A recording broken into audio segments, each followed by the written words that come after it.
right, I think we are rolling. Let's just give it a moment here for this to warm up. So it's been a while here since I've done this. And great, we are live. And let's wait. Let's confirm. Wait for somebody to show up on here. Somebody, if you hear me, go ahead and say hi so we can get started. So I know I'm not talking to a white screen. Great. Thank you, Angela. Thank you for coming on here, and thank you for your patience. Those of you who are waiting to get this show on the road, we were a little bit delayed because Daryl had a lot of stuff in his bio, and this may be more than one show because this is a lot of content we're sharing here. So actually, let me make sure. Give me a moment here. Let me check on something. Okay. I want to make sure we have this video spotlighted so you can see. Okay, it's not gonna let me do that. So we're just gonna flip back and forth. I hate it when it does that. Let's see. Maybe let me do a gallery view. Let me check. Okay. You know what? I get really frustrated sometimes with these Zoom controls. They don't always work out. On my end, I see Daryl and myself at the same time. On your end, you just see me. So anyway, well, I know as soon as Daryl starts talking, it'll flip over to him. So in the meantime, let me go ahead and read his bio. All right. So Daryl was recruited into the secret space program where he worked with Kruger, Solar Warden. We think Joint Defense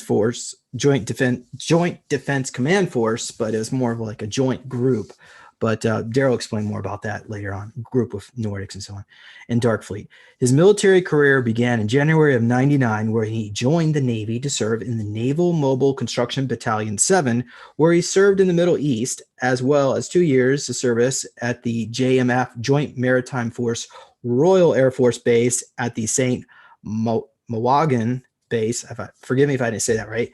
In the UK, I'm sure Daryl will probably correct me. During this time, he escorted executives into the underground portion of the facility where he encountered gray extraterrestrials and exotic technology which would scan his biosigns. He also encountered Michael Aquino and little people in cages. So we're going to have to use a lot of code words here and we can talk about the drugs that came from their hemoglobin. And but we'll have to be careful about that because we don't want to, we want this video to stay on YouTube. And he also had an argument with a reptilian that resulted in a forced slavery punishment in the mines on the moon, as well as forced to swap bugs on Mars. And he can explain more about that later. Not all of his experiences were bad. For 5 days, he was actually granted German citizenship on their home world and was even given a German wife for 5 days, which I don't know. I think you said you didn't actually get to marry her, but you were about to. At the end of his service, he was debriefed through Looking Glass technology and was told some things that would happen in the future, including, I don't think you said Civil War, but you did say a lot of things are going to be, I guess you could say, a great awakening was going to be taking place here in the United States, around the whole world, as well as him appearing on a show called Super Soldier Talk.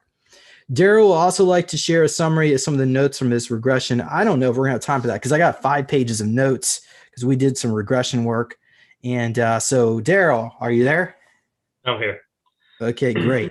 So audience members, I'm assuming you can see Daryl. Let me see. Oh, wow. We got lots of great audience. Thank you all here. If you haven't done so, could somebody please share the link on Facebook if you haven't? Okay. All right. So, yeah, I guess we can go ahead and let's start off from the very beginning here, because I know you mentioned so we're starting when you were in the Navy. How about you want to go back to when you first encountered that, when you were in that facility with the scanner device? So tell us a little bit what was taking place. And I guess that was the St. Mawgan facility. St. Mawgan. Mawgan. Mm-hmm. Okay, go ahead. Well, I got they just called me from my workstation. I worked on the other side of the base. I didn't work in the underground base. I worked in the garage. And they said, we need you to stand watch for some civilians that are going to the base to repairing stuff. And they were Siemens civilian workers. And so I went to the quarterdeck, which is like the main, it's like the lobby of the base. The main where you check in, where you when you go on leave, when you go on vacation, you check in and out there. And they had me. There was a sliding glass door, and I followed these Siemens guys, the civilian Siemens, British fellows. And there was something it looked like a metal detector, like when you walk through an airport or something. It was just like two rectangular sides and a little rectangular roof over top. And there was a British guard with and I believe he was Kruger. I met him a few times later after this, and he had a green beret and a rifle over his shoulder, and he was standing behind a stainless steel table. And the Siemens guys, the British fellows, they said, "I'm not walking through that bloody thing, the metal detector." So I thought, well, I don't want to walk through it either. And they walked around it. I went to walk around it, and the guard, he said, "No, you walk through." So I looked at it, and I just thought, well, it's just a metal detector. So I walked through it, walked them down, whatever they had to do, and they repaired some sort of pump. They left, and that was the end of that. And that was like I don't know, like a Wednesday. And then I had watch on Friday. No, yeah, I had watch on Friday, and when I came in, Michael Aquino was at the quarterdeck, and he was looking through some papers, and I recognized him because I saw him on Oprah when I was a kid, talking about the church is set. And this is after the what is that Pursuio thing happened with the kids in California and all that stuff at the Army base. And I recognized the curled up eyebrows, everything like that right away. He was gray, and out of respect, I said, "How you doing today, sir?" And, "Oh, I'm doing really good. How you doing?" He had a high pitched voice. I stood next to the chair because I was doing rover watch. I was walking around the base and stuff like that. I stood by the chair, and he said, "Oh, you can sit down." And I sat down. I waited for permission to sit down. "Thank you, sir." And he was asking where I was from. I told him and all that other stuff, and asked if I'd like it in England. I said, the weather's bad. I didn't want to talk to the guy. I didn't want to be around him. But I just said, "Yeah, excuse me, sir, I'm going to go do another run." And I walked around the base. Left. And that was that. And then I had watched the next Friday. So I had watched 2 Fridays in a row, and I did that watch. And this one was balls to four, they call it in the military, and the next one was balls to four. 0-100 midnight from 4 in the morning. And there was this first class petty officer. He was a heavy set fellow he was blonde with a blonde mustache, and he was a petty officer of the watch. And I don't know. I was just sitting down to watch, and he pointed at the computer, and he showed me a picture. It just looked like a picture of a stereotypical gray. And it looked like it was looking up at a camera in the corner of a room. There's a table behind it with a chair, and it was like black and white. And I said, he said, "What do you think about that?" And I said, "Did you get that from the internet?" That's what I assumed. I was like, "What, did you get that off the internet?" And he said, "Look," and he pointed over, and he said, "Look." And next to the sliding glass door, there was this big window, and it was like 6 inches from the ceiling, and it ended 6 inches to the floor. So it was really close, either top and bottom, this big, huge window. There was a table and a chair, and the thing was just standing there looking at me in the glass. And he said, "Do you mind if it comes in here?" And I mean, I saw like maybe one of those things on like the cover of like a Whitley Strieber, but I really wasn't into sci-fi, and I didn't have a computer at the time. So I really didn't know anything about reptiles or anything. I didn't know any of this stuff. And he said, "Do you mind if it comes in here?" And I said, "Well, does it mind if I look at it?" Because I didn't know. I was like, is it like an animal? If I stare at it too long, will it attack me or something? I didn't know. And he said, "No, it doesn't mind." But it said at the same time, like in my head, "No, I don't mind." And it was like what they say, like it was my voice, like in my head saying, "No, I don't mind." And it walked out of that room, and then walked through the sliding glass door, and that same exact guard was there, that British guard with the green beret, and he was behind him with his weapon slung on his shoulder. And it had like the little thing. It had real long fingers, like it could pick up something off the ground without bending its knees or its back. And it had to like walk with like C shapes as it walked by the ground, or it would have drug its hands on the ground. And the knuckles were big, and the fingers were spindly, and it had like those lifeless black eyes. It had like a fold of skin that went from its tear ducts all the way down to its cheekbones, and it kind of gave you like that, like when you see a really big spider, it gave you that creepy kind of feeling, like when you see a big bug. It was just unsettling. And it had this little silver pistol in its hand. And I just got back from Iraq, and several months ago, so I had a bit, shell shock, and I started yelling "gun," and it kept coming towards me, and I said "gun, gun, gun," and I pointed out, and I stood up, and I yelled "gun," and then all three of them, including it, in my head, said it's not a gun, and it put its hand out and showed it to me, and it looked like a silver, I don't know what, and I noticed that the guard behind him no longer had the weapon like slung on his shoulder. He had it at the ready. He wasn't pointing at me, but he had it at the ready, and I realized that it wasn't for it was for me, in case I flipped out or something. So I just sat back down, and it came towards me with this, I don't know, I started thinking maybe it was one of those syringes, like those.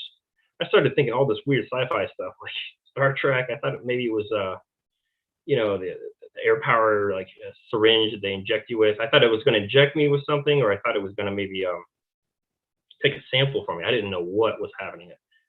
And I was just sitting on my chair, and it came right up to me, and it stopped.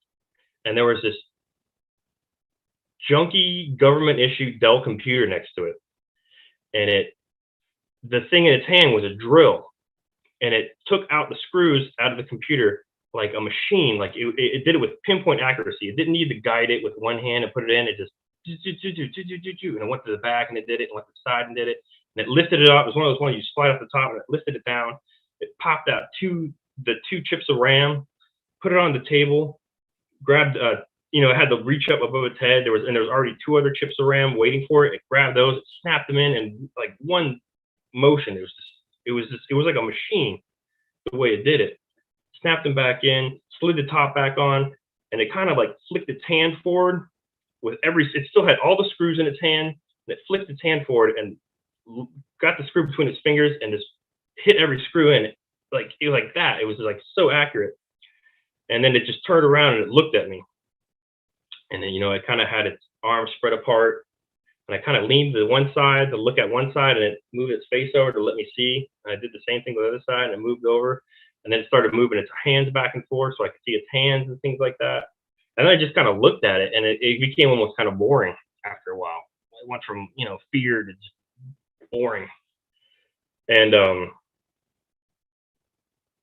I looked at the petty officer, and I just kind of got bored, and it walked away. Oh no, I remember I tried to touch it. Like I said in my head, like I said, "Do you mind if I touch you? Like, can I touch?" Because I don't know. I was like thinking in my head, maybe they're gonna erase my mind or something like that. Like after seeing something like this, and I wanted to make some sort of physical contact, so I reached my hand out, and it just stayed there motionlessly. And the petty officer watched it, "Don't touch it." And so I leaned back down. I just kind of looked at it for a while, and it walked away, and the guard behind him walked through the door too. It walked through that sliding glass door back into the underground base. And the petty officer watched it. So what did you think about that? And I said, that was pretty crazy. And he said, do you think you could work around something like that? So I think that's what they were doing. That's why they showed it, like the way it moved and the way what it could do and things like that. It wanted to prepare me to like be able to work around something like this. He said, do you think you could work around something like that? And I said, yeah, I guess I could. And he was on the computer, and he, clack, clack, clack, he was typing. He goes, wow, you're pretty smart. And he said that. I said, really? He goes, yeah. He's like, you're like really smart. And I said, what do you mean, like, 140, 150 IQ? And he said, more like 190, 195. And I said, really? He said, yeah. And he said, look, and he showed it to me, and it would look like a bunch of this. It looked like Missile Command, like from Atari, like military tech. It's very low tech in the sense of there's less back doors, there's less Trojan horses. It's harder to hack something that's very low tech. So it was just a series of like just lines going back and forth. And there's one guy above me, and then there was me. He said I was the second smartest guy on base, and I said, who's the smartest? They said, I can't tell you. And then it showed a bunch of lines below that. And they said it was showed the CBs, and at the very bottom, he's like, "See, these are the guys you work with." And at the very bottom, and then I was up here, and then I was up there, and so he was telling me all this stuff. He was just like, I said, like, what was that? And he said, I don't. He said, we don't know, but he said, all he said was, all we know is they've been here as long as us on Earth. That's all we really know. Is like what he said. And he started talking about how we got into a war with them at one time, and we were helped out, and they were forced underground, and now we work with them underground. And at the same time, like I'm just kind of, I don't know, I'm kind of not losing my mind, but my entire concept of reality is kind of just falling down around my face, or just falling down around me. And he was just being so nonchalant about it, and I almost got kind of upset. I got angry. I said, "How can you act this way? Like, how can you just be this way?" I said, we should go tell this on the mountain." Like, I was just kind of like, we should just go tell everybody, like, what the hell is this? Like I had no idea. And he said, "You need to calm down." He said, "You need to go for a walk." He's like, "Go do another round." I went for a round, and I came back in, and then I was a little bit more calm. And he said, he was typing, and he was like, "Well, you're RH positive." He's like, "But that's okay. We can fix that." And he was telling me that. And I was like, "What?" And I was just kind of like going, "What? What?" I was just kind of, "What?" And he said, "Did you have any hobbies you used to like to do when, at all? Anything? Surfing, anything like that?" And I said, "I used to play classical guitar when I was a kid." And he's like, "Oh, wow, they'll really like that." He's like, and he was typing in his computer. He's like, "You're going to be an officer with your sport, so you'll have plenty of free time." And I was like, "Oh, okay." And he's like, and then he asked me, he said, "Do you have any tattoos?" And I said, "No." And he's like, "Oh, good. The Germans, they don't like tattoos." And I was like, "Germans?" And he's like, "Yeah." And I was like, "What do you mean?" He's like, "Yeah, there's Germans up there." He was just saying stuff like up there. He really wasn't, telling me a lot. And I said, "What do you mean, like Germans from Germany?" And he's like, "Well, yeah, kind of, but most of them went up there like in the 30s and 40s and stuff like that." He really wasn't being too exact. He's like, "Yeah, he's like, you'll be on the moon." He's like, "You'll definitely be on the moon." He said, "You'll probably go beyond the moon." He said, "You'll probably make pilot with your scores." And I said, "We have a base wait, in the hold on, moon." Daryl.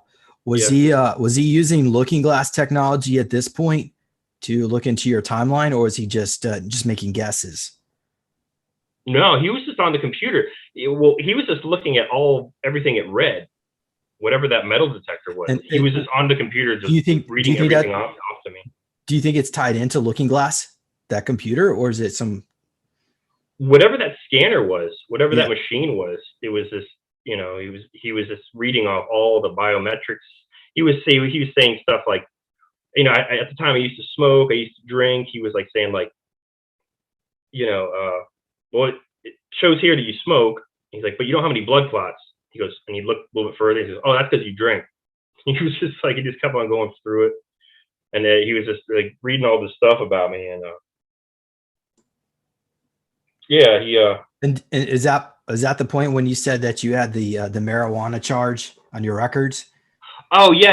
I mean, well, that's why I was a CB, yeah, because I had a marijuana paraphernalia charge when I was 19. And yeah, like, and that's what, but that's what he said. "Why are you a CB? Like, nobody could figure that out." And I was like, "Well, I had it was either that or a cook, so I figured I'd work construction rather than be a cook." And he's like, "Well, that won't affect you here," stuff like that. So, he just went through all this stuff, and he told me about the Germans, and he's like, "They'll like you a lot." He's like, "You look like them." And I was like, he's like, "There's other ones too." And he's like, "You look like them." And I was like, "What do you mean?" He's like, "They have blonde hair and blue eye like you." He's like, "There's others." And I was like, "What about others?" And he was being really beating around the bush about it.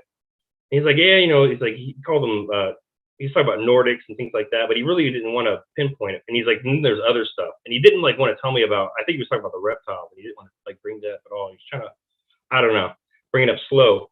And he said, "There's something called the secret space program." He's like, You'll be really good for that." And he told me about, he said, the kid on base that always gets first place in the PRT test, which is like the physical readiness test. And I said, yeah, because you always know that kid. He's always, he's the fastest. And he does the most push-ups and sit-ups. And I said, yeah, I know that kid. And he goes, that's me. And I said, what? And he's like, yeah, I'm 35 now. He's like, I joined the 20 year and back. He said, that's me. And I was just kind of like, nah, he's like, that's why I grow the mustache, But he was pretty heavy set, and he looked nothing like the guy. And this entire, like, the few weeks where it led up to this, I was just waiting for somebody to jump out of the bushes and say, gotcha, or something. The entire thing was just so absurd. And anyways, I mean, that was the end of that day. And then that was a Friday. And then on Monday morning, I was at the shop. I was at the garage, and one of the guys came over and said, "Hey, the XO wants to talk to you, the executive officer. He's the second command of the base." And he came over, and I said, "How you doing today, sir?" And he's like, "How you doing, Petty Officer James? Would you like to go for a walkthrough with me?" And I said, "Sure." And we started walking. It was small talk at first until we got away from all the buildings and stuff like that. And then he said, "Petty Officer James, have you ever heard of Solar Warden?" And I said, "No, sir." And he said, "Well, have you ever heard of the United States Navy Secret Space Program?" And I said, "No, sir, but I think I could figure that one out." And What he about asked the me, "What was that guy's name?" Gary Terrence McKinnon? Yeah, this happened. Yeah, this was in 2003, and that happened in 2002. And he said, "You ever heard of Terry McKinnon? He's a guy who hacked into NASA." And I said, "No, sir, I didn't. I was in battalion, and I was just constantly working the last command." And I said, "No, sir, I haven't." And he said, "Well, he hacked into NASA, and the photographs he had above the moon of the scar-shaped craft above the moon, and the list of off-world officers. He says it's all real." And he just kind of leveled with that. He's like, "All of it's real. Like everything he got, all that, it was all real." And I say I don't know, I was just trying to process all this, and it was so fast. And he said, "We have this program called the 20 year and back, and you volunteer for the program. We'll put you in. You do 20 years. After you're done with your 20 years, we'll send you back in time 20 years, age regress you 20 years, and wipe your memory, and you'll wake up in bed like nothing ever happened." And I said, "Time travel is one thing, sir, but age regression, I find that hard to believe." And he said, "After what you just saw, you find that hard to believe?" And I said, "Well, touche, sir, but yes." After seeing the drones, what they call them, the little gray, or it was more like brown, light brown, khaki. But I said, "Yes, sir, I still find it hard to believe." And he's like, "Well, it's true." He had no further interest in convincing me any further. He wasn't going to waste his time with that. And he said, "Would you be interested?" And I was thinking about it, and I said, "Are there women there?" And he said, "Yes." And I said, "Will I be allowed to have children?" And he said, "Well, with your scores, you'll be expected to have children." And I said, "Well, what happened to my children?" And he said, "They'll be taken care of." And I said, "Well, will I ever be able to see him again?" And he said, "No."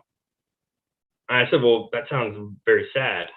And he said, "Mr. James, I promise you, you won't remember a thing. Trust me. You're not going to remember anything. You're just going to wake up in bed like nothing ever happened." I thought about it, and I said, "Sir, that machine I walked through, it told me about blood clots and everything else." He said, "Yes." And I said, "Well, my father died of a heart attack when I was 19, and he had something called a widowmaker. Had no signs of cholesterol levels or anything like that. He just had a clot pop off of one of the arteries in his heart, and it gave him a heart attack, and he died." I said, "If we had technology like that, it could have saved his life." And he started going on about, well, we'd have population outbursts and things like that. I said, "Well, sir, there has to be like a side. There has to be a side that wants to release this technology." And he said, "You mean like a trader or something?" And I said, "No, sir. I mean, there just has to be like a side, like a group of people that want this to go to the public." And he said, "Yeah, there is." And I said, "Well, if you can get me on that side, then I'd be willing to do it. If I was going to do it, I wanted to do it for something rather than just whatever." And he said, "Yeah, we could work that out." And I said, I said, I know you want me, because he was telling me about making pilot. He's like, I guarantee you'll make pilot. He's like, you'll make commander with your scores and you'll make pilot. And I said, pilot of what? He said, a 4-kilometer long starship. And he said, you ever watch Battlestar Galactica? And I said, I used to watch the old one when I was a kid, like the reruns and stuff like that. And he's like, you haven't seen the new one? And I said, no. He's like, oh, it's a really good show. He said they look like that, with the buttresses, the propulsion systems, stuff like that. He said the ships look like that. And he was the one that had the higher score. Yeah, like that. It looks similar to that. And he was the one that he had over a 200 IQ, and he was the smartest one on base. And I remember one of the guys, he was like a gossip on the base. His name was Orlando. That's all I remember. We called him Lando because he liked Star Wars so much, like Lando Calrissian or whatever the heck. And he was like a gossip, and he told me, he was like, "Oh, you're the smartest." He's like, "You're the second smartest guy on base." And I was like, "Really?" I was like, "Yeah." I was like, "How'd you figure that out?" And he's like, "You know who the smartest is?" I said, "No." He's like, "It's the XO." And I was like, "Really?" He's like, "Yeah." And I told him that, and I told the XO, I was like, he goes, "How does it feel to have 195 IQ?" And I said, "This close to 200." I said, "But you know all about that, wouldn't you, sir?"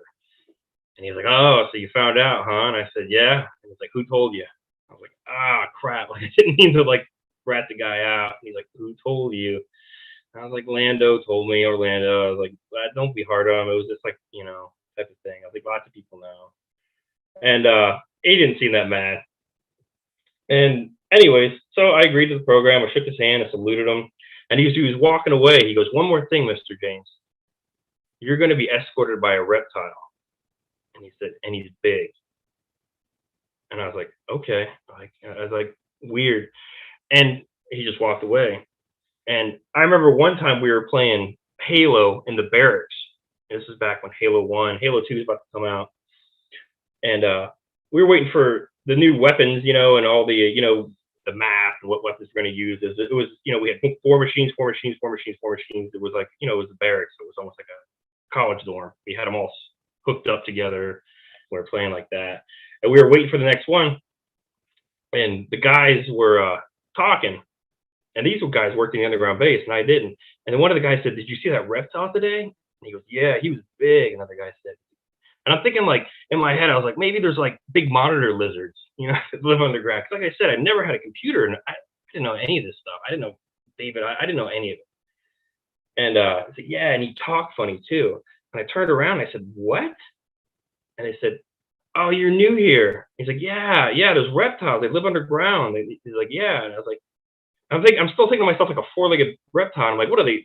There's like talking monitor lizards or something? Like, no, they walk upright like us. And I was like, what? It's like, yeah. You'll see that. You're new, but you'll see it. Don't worry. They kind of have an attitude like that. So that was like my introduction for like the reptiles and stuff like that. And so that passed. And he said that, I'm going to have watch on Friday again. So it'd be like my 3rd Friday watch, which I never had like that many Friday watches. They always wanted to get you on Friday, it seemed like. I think because if it took them longer to get you back, I guess through the time travel or whatever like that, they had like a 2-day window to get you back on Monday. So you show up to work, so it wouldn't be that. Because I missed a day. Whenever I actually came back, Saturday was gone. And I didn't come back till Sunday. And so I had that conversation, and later on in the week, there was this guy, and he was kind of like a grug brain. He didn't seem that. He was like, yo, man, and all this other stuff, and he didn't seem that smart. And he was talking about like, man, and he was just talking about like so openly. It was so weird. And we were playing Halo again. It's like, man, I was on the moon, man. I remember all that shit, man. Like, I was fucking bitches and blah, blah, blah. And he was talking all like that. I don't know. Should I say that on YouTube? I don't know if that's going to be. But he was just like talking. He was like, yeah, man, it was like women everywhere. And it was just like that's how they got you to work, man. It was like, you just have like women, and that's like your motivation to work. Like, it was like a brothel.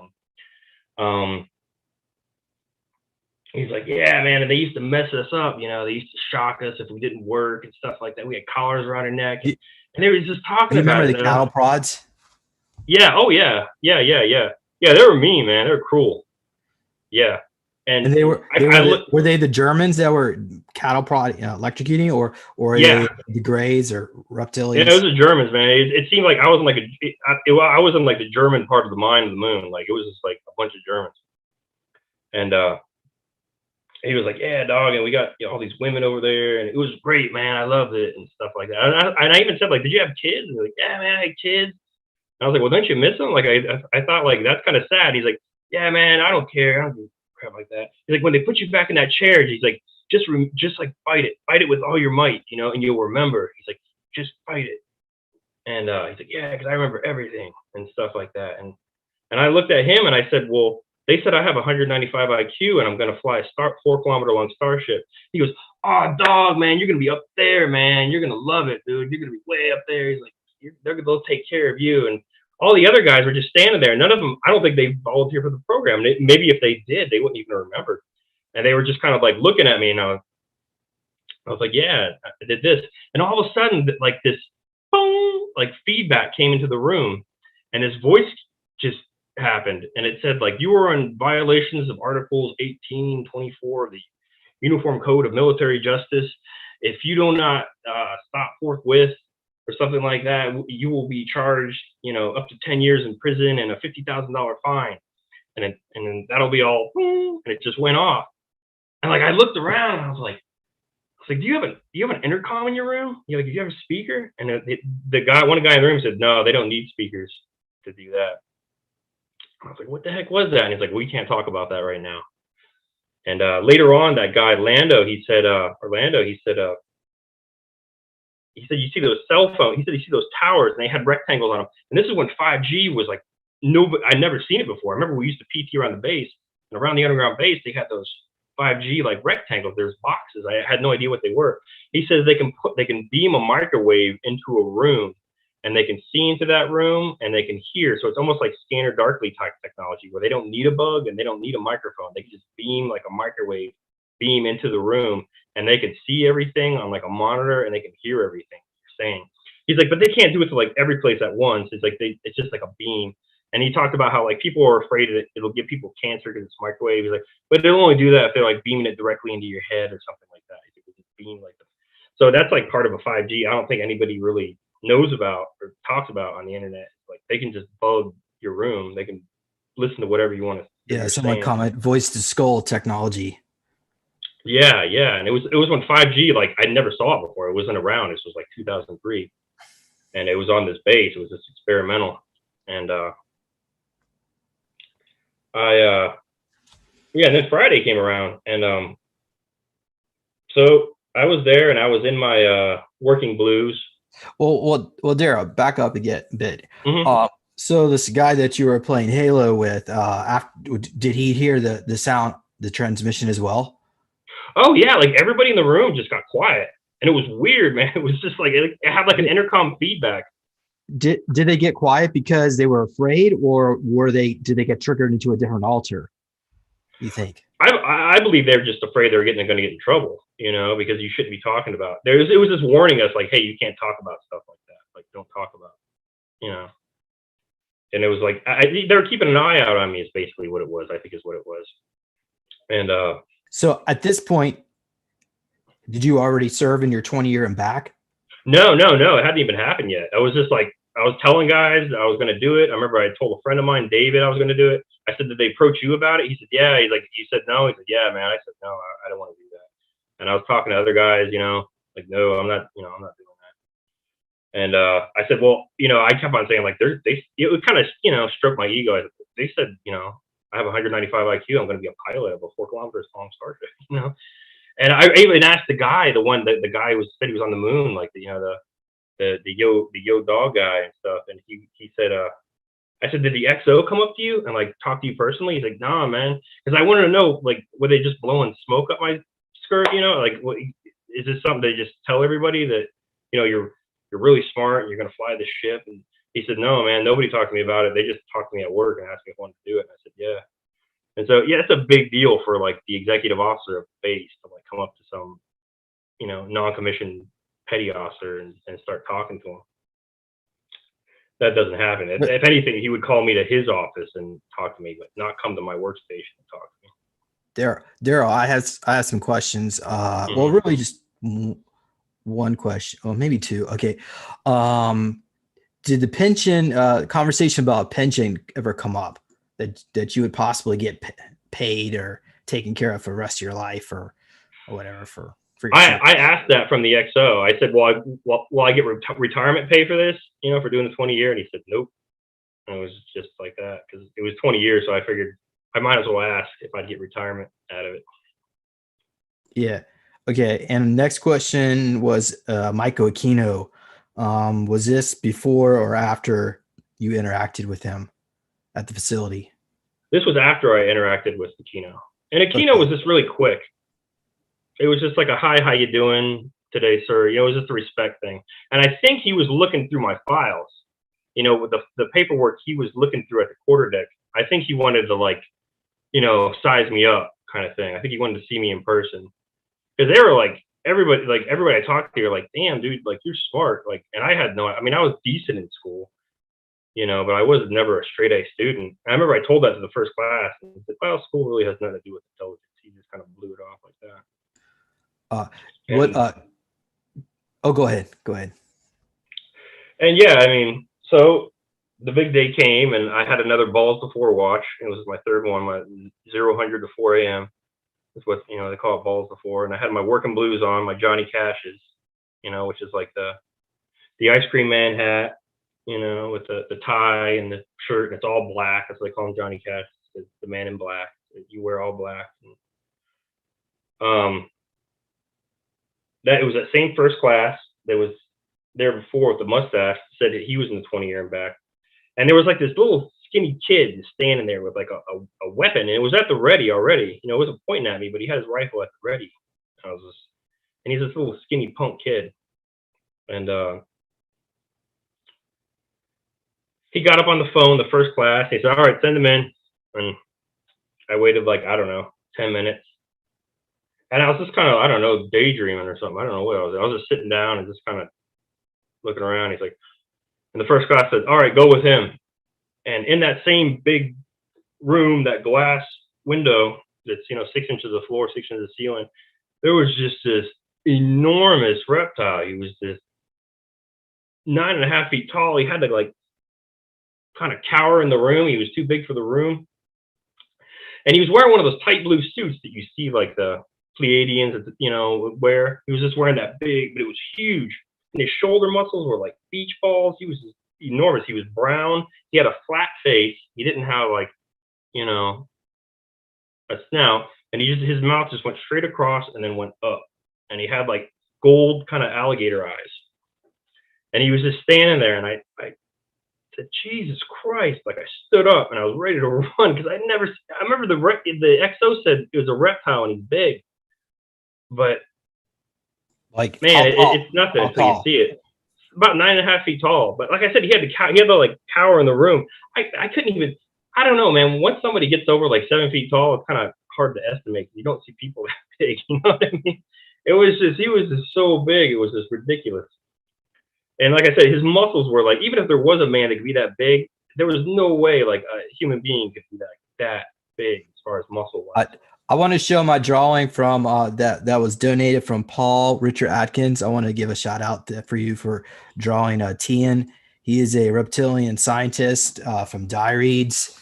So this guy, he's 14 foot tall, and he's like a rebel. He's part of the rebel reptilian group called the Patrons 222 now, and he's like a considered.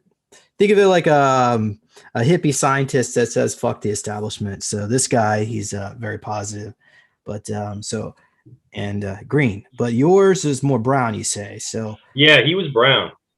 all right. He had scales in there. You could see the scales, but he was brown. And kind of like in that room, he was almost kind of dark. He was real dark brown, almost kind of hard to see. And I said, Jesus Christ! I stood up and I said, he's not going to eat me, is he? He was just so big, and I never seen anything like that. And he said, the petty officer said he's faster than you and stronger than you, and if he wanted to eat you, he would have done it already. And when he was saying that, the thing it had this 3-second inhale and this 3-second exhale. Like it was cyan. Like it was almost like, not another one of these assholes. It was like a 9 to 5 to him. It was like, I kind of like did something like that. And I looked and I said, like, can you read my mind? And he said, yes, he could read your mind. I went, and in my head, I kind of said, like, oh, sorry about that. Like, I didn't mean to like insult him because it seemed like I was like wearing on his patience. And like, you need to go. The first class, they're yelling, you need to go right now. And he said, look, you're already back there, so you need to go. Like he was telling me I was already back. Like I was already that's like when I realized I was in a time loop, and that was like a really weird feeling. Like I came to that conclusion pretty quick. He's like, you're already back there, so you've already gone, like, so you need to go. I was like, oh my God. And so I went. I mean, I started tucking my garrison hat real slow into my belt. I was hating it. I didn't want to do it. And I walked through those doors, and on the floor of these underground base, it had like red, white, and blue stripes. And white was for secret, blue was for top secret, and red was for I don't know. And red went everywhere. If it went left, right, down the halls and stuff like that. And white didn't go to as many, or blue didn't go as many places, and then, which was top secret, and then secret went to the least amount of places. And the halls where it went red, there was no lights there.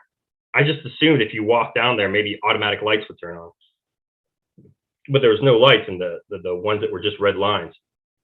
Because those were like, I don't even know what the clearance was called. It was like, above top secret clearance for those ones. And we walked in, and we immediately went down one of the halls that was just nothing but a red line. And there was no lights. And I realized that, like, yeah, there's no automatic lights. I guess these things can see in the dark really well. And it's because no lights came on or nothing. So I found myself I had to get really close to it, to keep up with it, because I was like walking in darkness, and I didn't want to get like lost. And I was like pretty close to the thing, and I was watching it just walk. It kind of like sashayed like that as it walked, kind of like real slow and real like cumbersome, just big and bulky. And that little guard behind me hit me in the back with his rifle, like right between his shoulder blades, just jabbed me real quick. And I thought, well, maybe he's like doesn't want me to look around. Maybe that's what I'm doing wrong. So I'm trying to like figure out, like, what am I doing wrong? Why is this guy hitting me in the back with a rifle? And so I'm walking, and 15 minutes goes by, and he does it again. He jabs me in the back of the rifle, and I let it pass. And later he does it again. I said, look, I'm not looking around. I'm not doing anything. I'm not going to run away. I said, stop hitting me in the back. And he does it again next time, but harder, like really hard, just to show me. And I just came back from my rack, so it was just like, I don't know, having a weapon pointed at me didn't bug me that much. And I thought in my head, I was like, if that, skinny little shit hits me again, I'm going to throw his ass down. Like, I was pissed. I was just like my attitude then, I guess. And time went by, and he just jabbed me right between the shoulder blades. So I turned around, I grabbed his weapon, I put my leg behind his legs, and I just threw him down, and he made like that, that high-pitched noise, like when you knock all the wind out of somebody. And I stood up, and I like shook the rifle over, and I said, like, if you hit me with this thing one more time, I'm going to shove it up your ass sideways. And I heard the reptile say, leave us. He said in a really deep voice. And the kid kind of shuffled back. He kind of like roach crawled backwards, and he stood up, and he looked at me, and he looked at the rifle, and he looked at me, and he looked at the rifle. So I just held it out, and he grabbed it, and he just took off. And I spun around, to start walking again, and it was like this. Like he was just like right there in front of me, this reptile. And I looked up real slow, and he was just peering like over his chest muscles, and he was like bowing up. He was flexing like every muscle on his body to let me know just how big he was. And I just saw like his eyes glaring over his chest muscles. And I thought of like, the first thing I thought of was, I just said something to him. I said, I'm sorry about what I said before. You're much more civilized than him. and his eye, reptiles, they don't. The ones I saw, anyways. Maybe I remember the hybrid ones seem to make facial features, but just like the pure ones, they don't bare their teeth and they don't furrow their brows like like just like a reptile with it. They don't and they don't make expressions like that. The only way you can tell they're mad at you is their eyes just get real small. Like they'll just glare at you with real small eyes, and that's what he was doing to me. And then his eyes got bigger, and he was just looking at me after I said that. And he just turned around and he said, "Follow me." And he started walking again. And his voice was like, it was bizarre the way he talked. It seemed like that it was really deep, the first few syllables, and then he kind of had to push out that last one. So it was like, "Follow me." It was almost like it wasn't natural from the talk, and it was just like the way he spoke. And eventually we were walking, and I was noticing there was like bicycles leaned up against the wall, like beach cruisers and mountain bikes, and like there were some golf carts. Maybe if somebody had to go somewhere further down in the base, they would jump on one of these bikes and go. And we were gradually walking downhill the whole time. So like it was just like a gradual walk downhill. And Daryl, we eventually went up to this catwalk. Hold on a second. Good question from audience. What was the name of the reptilian? Oh, I have no idea. I have no idea. I didn't talk to the guy. I mean, there was no telepathic communication, or was it just No. He just mostly. No, yeah, he just talked. And it was eventually just like a catwalk, like like 3 steps that went up to a doorway. And the doorway was like I don't know what you call that, like air sealed. It had the wheel that you spin, like on ships and stuff like that, and on submarines. It had like an air sealed door. We walked up it, and there was a chair in there, like a big chair. Like it looked like it was made for one of them. It was like a really big chair. It had straps and stuff like that. And he said, "Get in the chair." And I was in school like in the 80s when they had the DARE program with Nancy Reagan and all this stuff. And I don't know why, but they showed us like a gas chamber chair when I was a kid, like 6 or 7 years old. It was like in a trailer. Like the police came and they showed us this chair. And I remember it used to scare me, like something awful. And I remember I saw it a couple times. I brought it a couple of years. When I saw this chair, I immediately thought about that chair, the gas chamber. It looked like a gas chamber chair. And in my head, I'm thinking, this is a gas chamber. It had like the sealed door and everything. And I was like, oh my God, this thing's going to kill me. So I was already tense enough. And I thought, this is like a gas chamber that they're trying to put me in. And like in my head, I'm thinking like, well, if I get away from this thing, will I be able to find my way out? If I find my way out, will I get back past the quarterback? And if I get out of this quarterback, I'll just run off base, and I guess I'll just have to wash dishes in England for the rest of my life, because I won't be able to get a passport or anything like that, because they'll be looking for me. But I just said screw it, and I ran. I went to run, and this thing just grabbed me by the back of the neck and threw me like I weighed 5 pounds into the chair. And it kind of like knocked me out for a second. And I came to, and it was strapping my right arm in. And I remember I had, I was trying to get off, and it had its hand, one hand on my forearm around the arm of the chair, holding me down, and it was strapped me in with the other. And I grabbed one of its thumbs, and it had like these really long, like pointed nails, like needles. They were black, kind of like a regular thumbnail, and then it kind of folded over, and it became really long and pointy.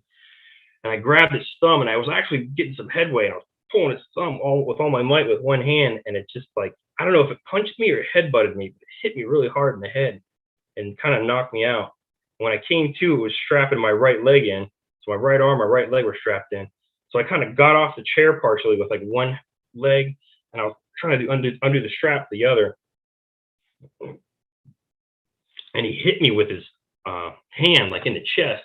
I remember I felt the fingers way over here. The hand palm was like on my chest. He just slammed me like into the chair. And he made almost like that sound that like alligators do when they like a mating call whenever they can shake the water. And at first, all I felt was like the what do you call it? Like it was like a frequency so low that I couldn't hear the sound. I just felt like the percussion in my chest. I felt like a rumble in my chest. And it leaned in real close, and it looked at me, and it said, "Don't make me hit you again." And as I got closer, you could actually hear the growl, like it was like almost like an alligator growl. And it said, "Don't make me hit you again." When he got real close like that, I just took my thumb and I jammed it right in his eye because I thought I was going to die. Like didn't know anything about this stuff. And it kind of leaned back and I saw it like tearing up. So I know it, I heard it. And it just took its chest. It took its hand that was already on my chest and it just leaned in until I felt like, like my rib cage kind of buckle in until it was like pressing up against my heart. And I just blacked out from pressing against my heart. And I came to and I was strapped in. Like I had all straps on me. And I remember it said, "I'm sorry I have to do this to you." That's what it said. And then they went to like a dial on the wall to the left. I could only see a peripheral of him, so I couldn't see what he was doing. He was like pushing buttons or something. And he went out of the room and he closed the door and he, spun the wheel, sealed the room. And yeah, like I just felt like, I don't know what I felt. It was almost like I remember I was breathing real fast. I was trying to make myself pass out so I wouldn't have to go through the agony of it or whatever. It was just like something like out of a movie. I was trying to make myself pass out or something. I thought I was going to die. And I don't know. It almost felt like out of body experience kind of, but at the same time, it was like really painful. It felt like it was just getting like that central part of my brain. It was pain and it just hurt.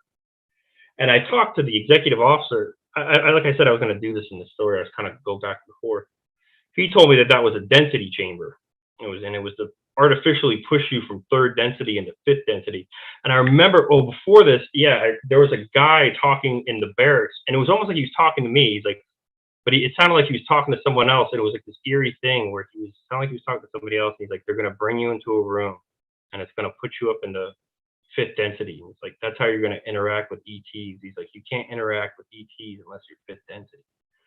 And I remember the XO, the executive officer, told me that that's what it was. And they needed that sealed door because it needed pressure to push you up in the higher density. And it was also so it couldn't come out and expose the reptile to any further density or something. I'm not sure the science of it, but it was something that to the effect. And it was like an artificial density. It was to artificially push you from third to fifth density. So you could interact with ETs.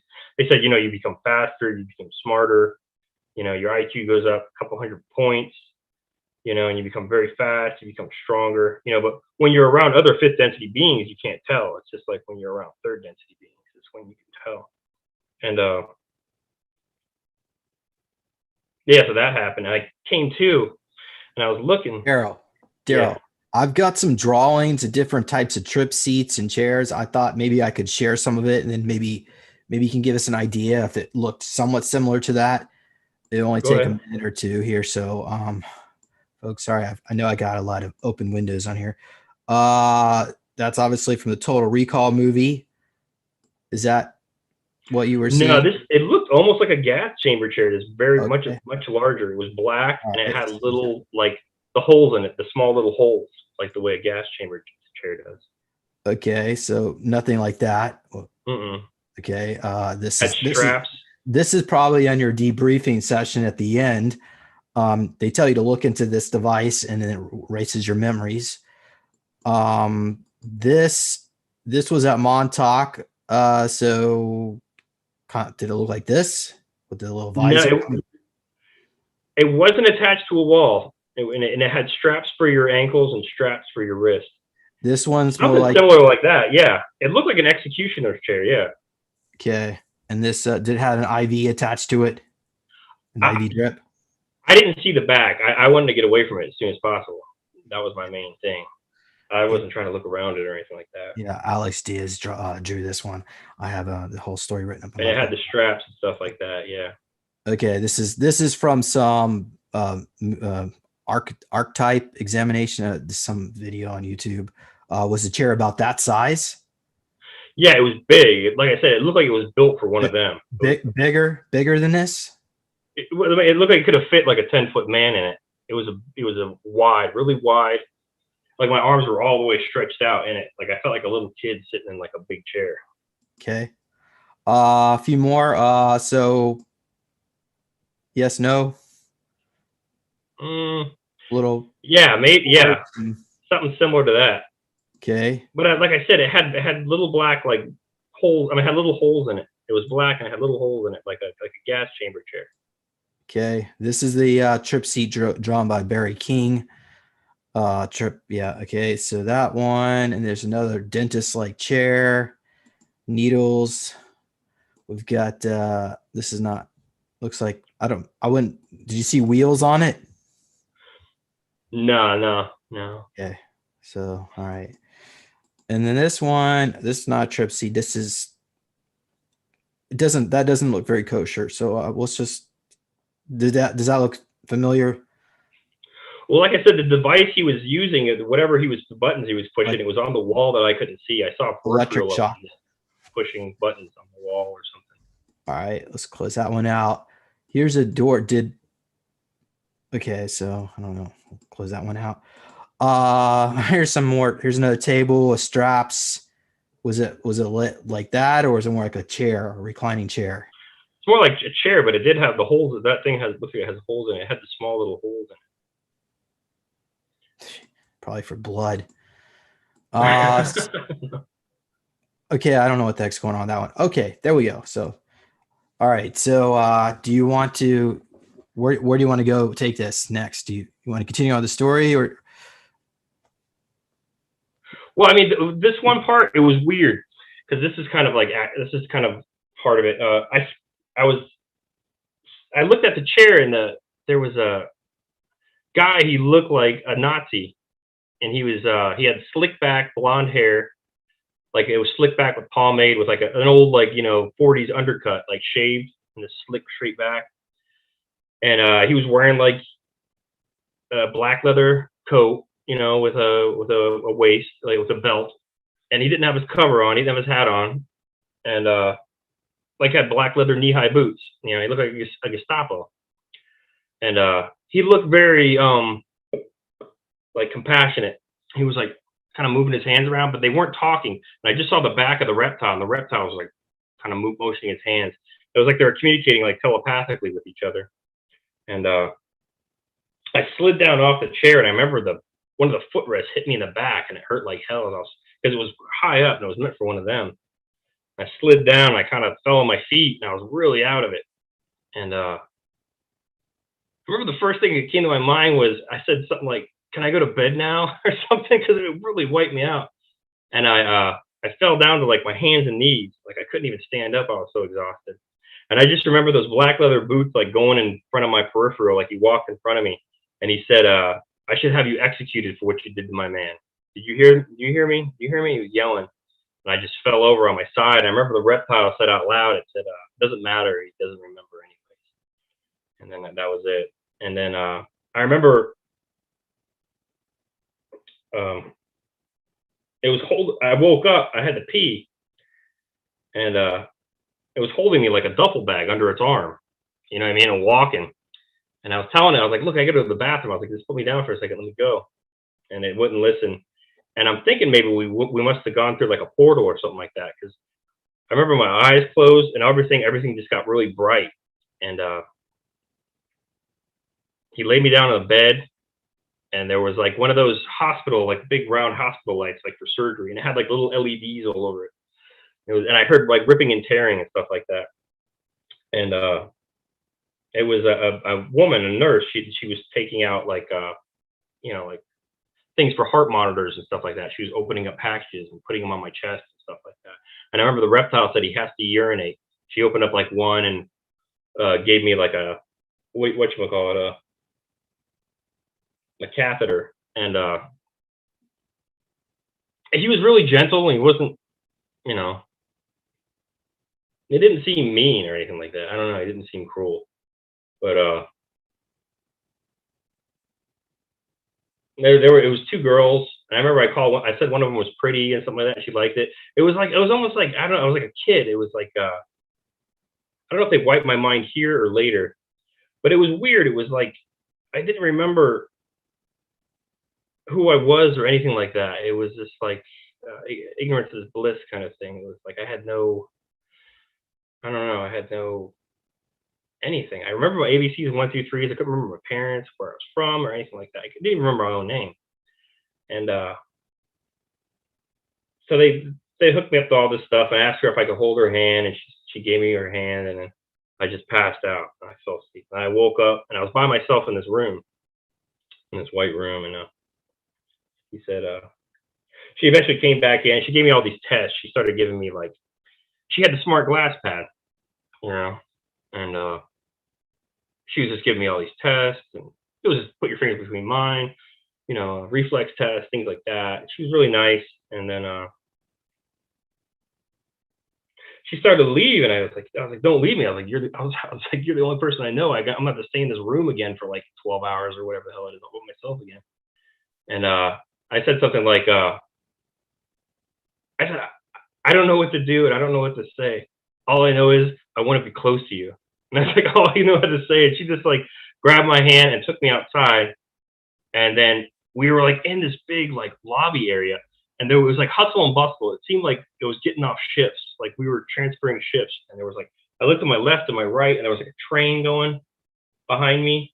And I looked in front of me, and it was like we were inside of like a big condominium, it looked like. And there were like these 4 separate lifts that were going up and down. And we're picking people up from like these condo areas. It was like a 3-sided wall condo. It was all white. And we waited for one of these lifts to go down, and there was no railings or anything like that. And we just walked on the lift, and it brought us up to a room. And we walked like to a room area.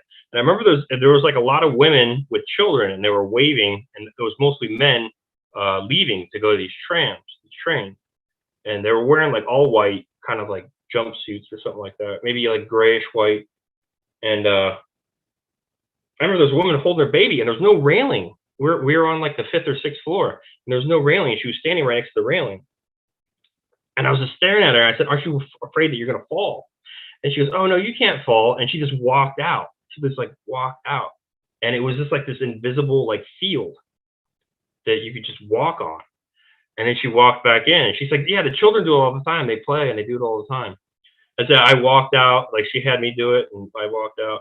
We went to the girls' room, and it was very Spartan. It was just like there was like a table on the side when you first walked in, you know, very bare bones.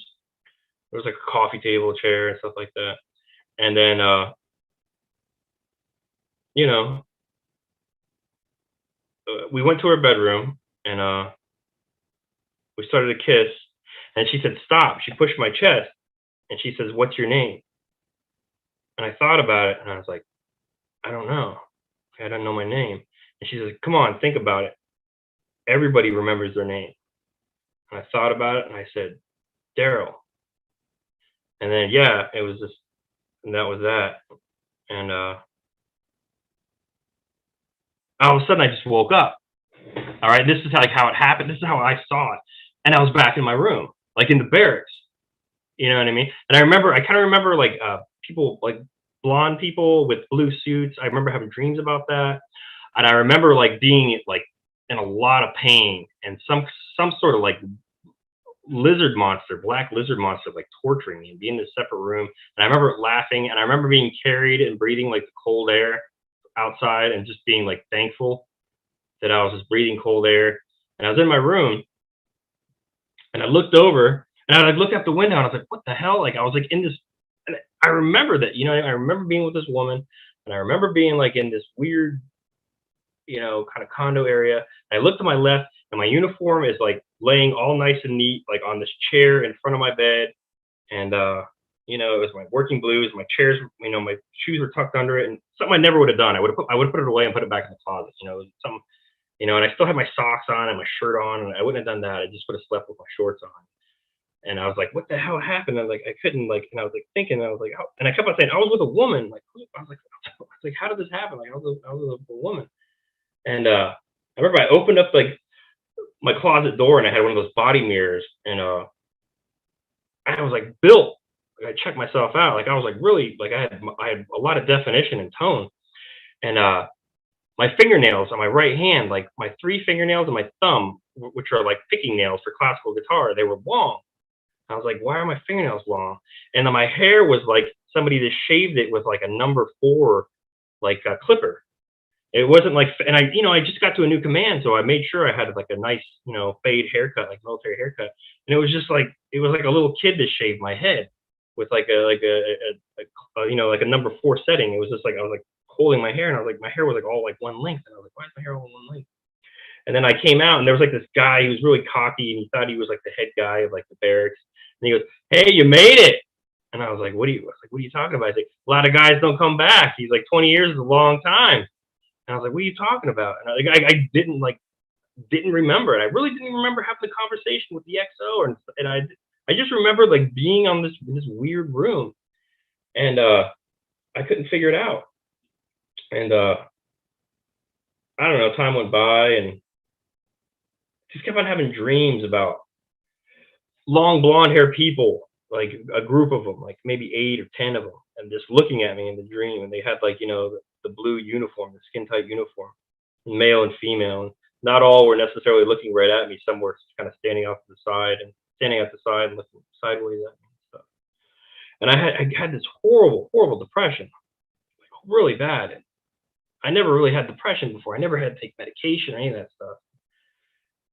It was just like for like 4 weeks straight. It was like I had the flu. It was like I was like physically in pain. I was like so sad. It was just like my joints hurt, my bones hurt. I didn't want to get out of bed. I didn't want to go to work. And after about a month, it kind of went away. And we had the 4th of July party, and we picked a raffle to cook for the 4th of July party. The XO came up, and he goes, "Petty Officer James." He goes, "This is my daughter." A really pretty daughter. She was like 19. I was 26 at the time. And he's like, the XO just like introduced me to his daughter. And I was like, "What the hell is this?" And I made I was making hot dogs and hamburgers. I made like a pass at her, like there's a restaurant up the street that it's good because they serve all their food on little doilies. I was like, "Would you like to go with me sometime?" She said, "No, I'm going out with my friends this weekend." I was like, "Well, how about next week?" She goes, "Nah, I don't know, maybe." She just walked away. And then the XO came up to me and he goes, "How you doing, Petty Officer James?" And I said, "Pretty good, sir." I said, "How are you?" And he goes, "Do you play classical guitar?" I said, "I did when I was young." I said, I haven't played since I was like about 19 or 20. He's like, "Oh, well, you should take that back up." He's like, "I bet you'd be really good." And I was like, "All right, sir." And it was just really weird. And he walked away. And I remember like one of the other petty officers came up to me and said, "Dude, the XO just tried to hook you up with his daughter." I was like, "Yeah, I know." And it was just insane. And yeah, so that happened. Like just weird things happened. And I remember there was a bar on base, and they served like dollar beers and stuff like that, and they had like a little grill in the back. And there was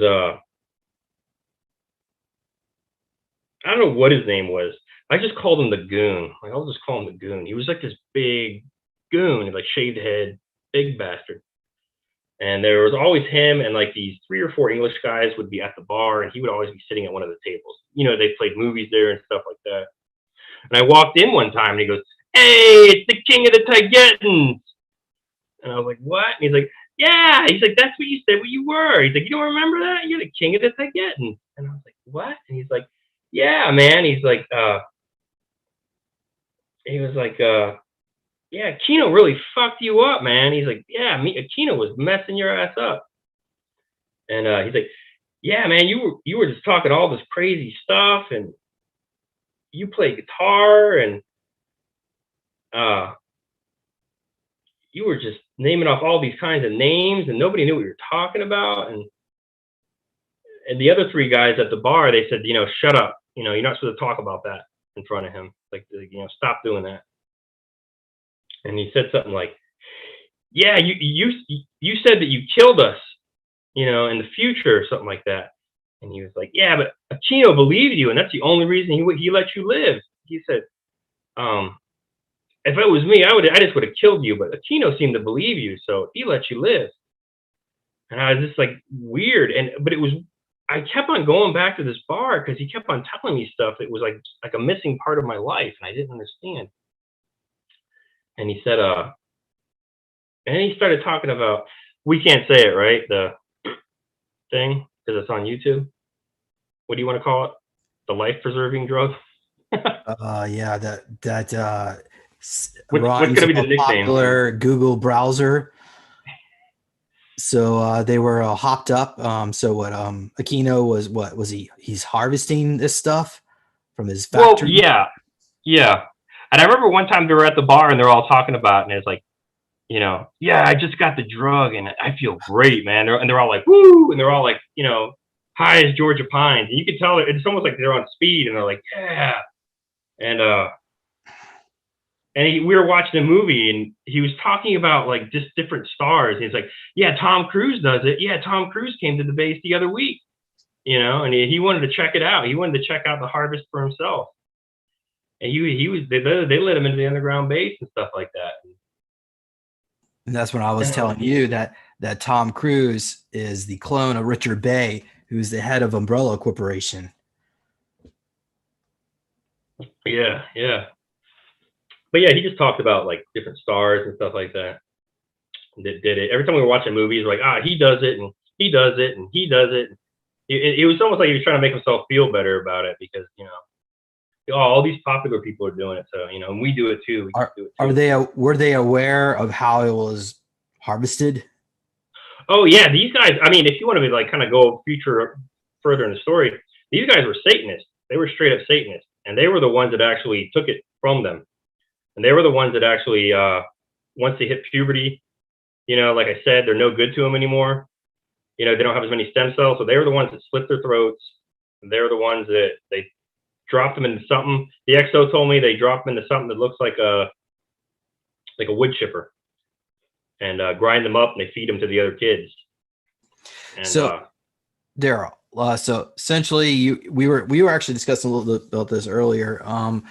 These little people were taken from honeypot situations, primarily where so honeypots were they would set up a politician with a prostitute and use it to blackmail them because they would film it, and the little person that was generated would be put into these cages. Is that no? The honeypots is what the Germans called the women on the moon that were your motivation to work in the brothels. I remember like being on the moon one time, and there was like a group of women, and they were crying and they were scared and stuff like that. And one of the Germans said, "Put those honeypots up there," and they called them honeypots. They were like your motivation to work. So these, the miners on the moon would sleep with these women, and that was your only motivation to work. Then I guess if the kids weren't, I don't know, smart enough or whatever, they would take these kids, put them through that same portal, and they would be the little people in the cages. And there's no birth certificate, and there's no anything. These kids don't exist. So it's just, yeah, they were just. And if you want me to go like, I don't know, further on about this topic, Daryl? the XO Little people. Use the term little people. Oh, I'm sorry. Little people. Little people. These little people. They were pure white. Yeah, they were pure white. Like they never saw the sun in their life, and their eyes were just big and black, like completely dilated. They kind of reminded me of those kids from that little people from that movie. What the hell is it called? Oh, I'm sorry. Is this gonna get taken off? What movie? Oh God, what is that called? The Grudge. Remember how pale those little people were in that movie, and how their eyes were like solid black? The two little people.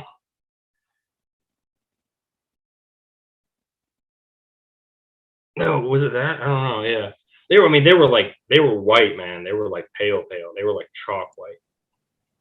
And they were you also said they were feral. Yeah, like the little female, like shuffled through the cage and like slammed the front door. Just slammed the front of the cage with her hands, and I remember the female Satanist. I was being drugged. This is way further on in the story, but I was being drugged, and she like punched the cage and said, "Get the fuck back," or something like that to the little person. But yeah, that happened. And you want me to go further about this, or you want me to go? Well, so like the other people down there, did they think it was funny that these kids were, little people were being held in cages? I mean, I don't know if they thought it was funny. I just think that they were. I don't know what you call that. No remorse. acclimatized to this kind of behavior. I mean, they were just numb to it. These people were just numb to it. All these people were in the 20-year and back too, but this is the job that they got stuck with, was working at the very, very deepest part of the underground base. And because I remember the goon was at the bar, and he said one time, he said like, I've been in this base for 25 years or something like that. And I looked over at him. I said, you don't look more than 25 years old. I really didn't know how to take it. And he kind of shut up after that. But yeah, it was just, these were the people that did this stuff, you know, extracted it. But yeah, the XO told me the cages were electrified. So I got a good look at the cage. The bars looked like 3/16 of an inch thick. They were kind of flat. They looked copper, the bars. And I guess he said what they do is they electrify the cages, and it shocks them, and that's what causes it to secrete the magic drug they want. It causes them pain and stress, and then they take them out. They shock them till they're unconscious, and they take them out, and they extract the blood from them. And he said they get like a pint, maybe two, sometimes a month. And I remember I said to him, I said, some of these kids were like, some of these little people were like, 3-4 years old or something like that. And I said, wouldn't that kill them? And he says, it does. And he says, they drop them in something that looks like a wood chipper and grind them up, and they feed them to the others. And I was just like, oh my God. And there were the others? The other little people. That's what they ate, was other little people. Oh. How they were treated. Because I guess. And so this at the same facility? The same? Yeah. Yep.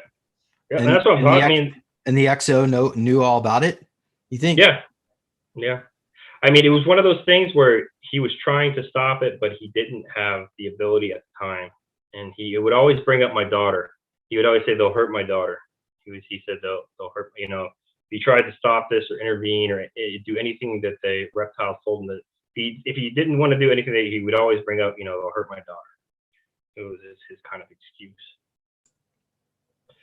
Did any of the children from the honeypots ever get to escape, or they pretty much? I'm guessing if they're higher intelligent, maybe they'd be used for something. But like I said, the people who worked in the mines, they were usually the ones of like either they were being punished or they were like least intelligent. But he told me even the ones in the mines had to be somewhat pretty intelligent. I think 110 or 120 IQ, he said, the XO. Something like that. So they still had to be fairly intelligent, but, they didn't want, knuckleheads or anything like that. But you still had to be fairly intelligent to even get to the mines. But yeah. I don't know. What was it? I had a daughter from a honeypot situation, although I didn't know that's what they called it. But yeah, I had a relationship on the moon.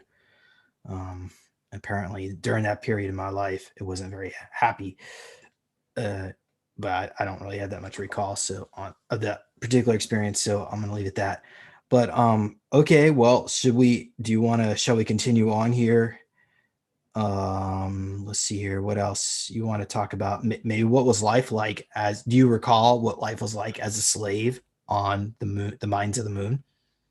Yeah.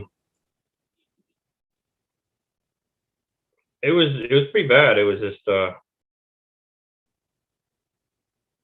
you had collars around your neck, and you get shocked, you get prodded if you didn't work hard enough, fast enough, and you were in groups. So it was one of those situations where if somebody in your group didn't work, everybody would get punished for it. And there was this one guy, man, and he just gave up. He just gave up on life. He didn't want to do it anymore. And we just kept on getting shocked and shocked and shocked again because of him. And the same guy that was that yo dog guy on the base, I don't know if they wanted to keep us together. And the girl that I was with on the moon was on my base too, like on the base, on the Morgan base. And that same guy, he was working with me. He was like the leader in the mines of the moon. And I remember we were taking a break one time and laying down, and he killed the guy with a rock. He just smashed his brains in with a rock because he just refused to work, and we just kept on getting punished for it. And I don't know, I just like kept my, I just laid on my side, and I think I covered my ears, and he just crushed his head with a rock. And I think the German said something like, "What happened?" And he just said like, "It must have been like a cave in or something, like a rock fell on his head or something." I didn't say anything. I was tired of getting shocked too. I don't know.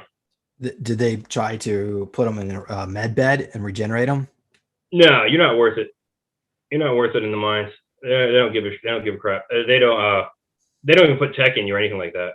They push you up in the higher density, but they don't even put like the nano or pico, or they don't put any kind of tech. You don't heal. If you get injured, you get injured. But I mean, if it's an injury to the point where if you break an arm, they'll put you in a med bed. But I mean, he wasn't worth it to bring back. I guess they figured. But But that means at the end of his 20-year and back service, he went missing, I guess. Yeah, and I mean, when I came out of when I first came out of that chair, out of the density chamber, I remember there were some guys laying on the floor, uh, on like a big mattress on the floor, and they looked like they just picked them up from the club. They looked like like Euro trash guys. Like one was wearing like a motorcycle jacket, one was wearing like a blouse. So they could have just, I don't know what you call it, just picked these guys up from a club and had them working in the mines. These could look like civilians that got picked up. And I mean, yeah, they did that. And I'm trying to, what else? Oh, I remember one time when you first get out the density thing. It's a big thing, and they call it density sickness for the first month. You'll like, I don't know, everything just goes really fast, and you hear like really high pitched, like kind of chipmunk voices. You don't know what's going on. You're kind of disorientated, and you just see blurs in front of you. And they call it density sickness. And when you see it happen to someone else, like I said, it happens for the first month.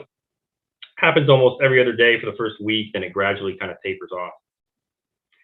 And when you see it something that happen to someone else, they just kind of like become like a statue. They just freeze and their eyes get real big. I remember the one guy, the dude that was on the base, that was the Yo Dog guy. He was like, "Here, hold him, make sure he doesn't fall." And I held the guy, and the guy was just kind of just like. And I remember I grabbed his arm and I kind of like moved it up and down just to see. And he's like, "Don't touch, don't do that, you'll hurt him." You know what I mean? It was just like, and then he just kind of snapped out of it, and he came like back. It was like, because when you're a higher density, it's like very like you're very fast. It's like you're very fast, and that's what it is. You're kind of popping in and out. And I remember when it happened to me, and I like popped back into third density, it was almost like, oh, thank God. It was like my brain like couldn't handle that higher density and all that information. It was almost like a it relaxed me. It was like, oh, thank God, that was like so much input, because it's just like light's more vibrant, things coming at you so much quicker, sounds, things like that. You see things that you couldn't normally see, and it's just like an information overload almost to your brain. It takes a long time to get used to. It's difficult. But yeah, I remember that. I remember the density sickness, they called it. And I remember all that stuff. And I really didn't sleep with the honeypots that much. I mostly went back to that girl. She was like a nurse, and she was just kind of like who I stayed with the whole time. And I remember complaining to her about, they keep on, punishing me about poking some reptile in the eye. And I don't remember doing it. And why do they keep punishing me for something I don't remember doing? She's like, well, you just got to put up with it and deal with it. So, Daryl, question: how long were you on the mines of the moon, and at what point did they shuffle you out of there? 3 months. And I remember that because whenever I talked to the XO before I left the command, I wanted like a timeline. I said, like, where was I at? He said, you did 3 months in the mines of the moon. I said, I was on the moon. He goes, you were on Mars too. I said, when was I on Mars? He said, in the Dark Fleet. I said, how long was I in the Dark Fleet? He said, 2 years. And I said, and the rest of the time I was in Solar Warden. And then all he said was, you were with them. And so the XO showed up to the mines. I guess he realized that I was. Daryl, here's a good question. What were they mining? I really don't remember. I think it just might have been like titanium. Titanium was big, you know what I mean? Like what is that stuff called? Coltan. Coltan is huge because they build the ships and stuff like that. So I think it was primarily maybe titanium. But whatever you get a hold, I'm sure there was this. I just remembered like having big giant augers and guiding them in and attaching more augers on to other augers, just drilling deeper and deeper. Do you remember or recall them forcing you to just move bags of rocks around all day, as it like it doesn't really matter? Just Oh yeah, I mean, just yeah, stupid stuff. It was like I said, a lot of it was for punishment. yeah, because I have a memory of being a slave on Mars, and one of the things they made us do is just move uh, bags of rocks around, and they didn't even need anything out of that mine. They just wanted us to be exhausted so they could use us for sex rituals. Yeah, But I'm not going to necessarily. Anyway, the point is, they have replicators. I mean, I'm assuming, right? Correct? Do you remember replicator technology? I mean, why would they even need to mine anything? They could just print it out of thin air. What do you think about that? Do you recall that's. replicators? Oh, I mean, yeah, I remember something that almost like a very advanced kind of 3D printer, like very advanced type of thing, where it would start from the bottom and it would just make something very quickly. Um, but yeah, I mean, that's a good question. Like I said, the XO told me that it was for punishment, and he said that people would get put there for punishment, and they wouldn't wipe your mind. And so if you know raped a politician's daughter, or hospitalized some guy's an admiral's son or something because you wanted something from him, you mugged them or something, you might wind up doing 20 to 40 years in the mines of the moon, and then they don't wipe your mind. And he told me that most people don't make it 6 months, with those memories. They usually commit suicide. And he said that's what he was afraid was going to happen to me. He wanted me to he kept on trying to tell me to get my mind wiped because he didn't think I could handle it. And he was like, you're not going to make it. He just kept on saying that you're not going to make it. So yeah, it's used as a punishment. I mean, I know that it's used as a punishment. All right. Uh, so all right, let's move on here. No more questions about that. So at what point did they bring you out of the mines and into Darkfleet? What do you I recall? remember the XO was there. He kept tabs on me. He seemed to care about his people. He would go back and forth, keep tabs on me. And I remember he was talking to a German. And the German had some sort of device, and the German walked up to me and kind of like waved it around. I don't know if he was scanning me or something. And he was a first class petty officer, that guy that looked like a Gestapo that was talking to the reptile that said, I should have you executed for what you did to my man. There were Germans on this base that were like incognito or something. There was that first class petty officer. He hated me, and I didn't know why. He would like stare at me and glare at me. Couldn't stand me. Hated my guts. And we had a senior chief. The master chief of the base was a German. A lieutenant who was the legal officer, he was a German. Those are the Germans I remember. I knew of, because I remember I asked the XO. I was like, "Is he a German?" I remember all these guys that seemed like they despised me. I kept on saying, "Is he a German? Is he a German?" Said, yeah, yeah, yeah. And I remember the senior chief with the mustache. I was in the quarterdeck again. This was after this, and he said, like, what is he said to somebody else? Said, "What is he doing here? He's supposed to be with us now." Talking about the Dark Fleet. And anyways, the XO told him about me. The guy scanned me with something. He bitched out that first class that was the German that got me stuck there to begin with. He like chewed him out. They were spitting German at each other, but I could tell what was happening. And then they brought me in. They were like, he said, "Come with me." I said, "Yes, sir." And I went to this area where it was like a table, and there were drones. They call them drones, the little grays, the little workers, and they're kind of light brown. The first one I saw, they're like I don't know what you call it, like automatons or golems or something. They're like organic machines with no souls. They're just like they're just machines. They just do repetitive tasks.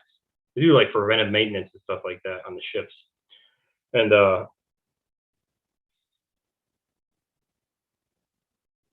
they grabbed me by the hands, and they took me to this table, and they strapped me down. They strapped like my forehead down, had straps. I remember there was like one of those tall whites in like a corner just observing. And there was like a doctor kind of guy, and he had like a face mask on and a cap on, and he put like this needle in front of my face, and it was like a turkey basting needle, and he said, "I'm gonna put your brain implant in with this. I kind of like went, what, no? Like, I was kind of like, no. And I remember he just cracked it like right through my skull and put it in. I was yelling.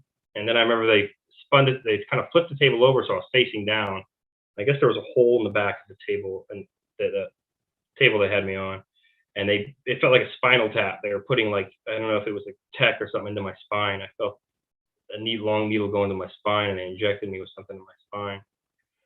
And then they like threw me into a room and waited there for like a day, I guess, for it to take hold.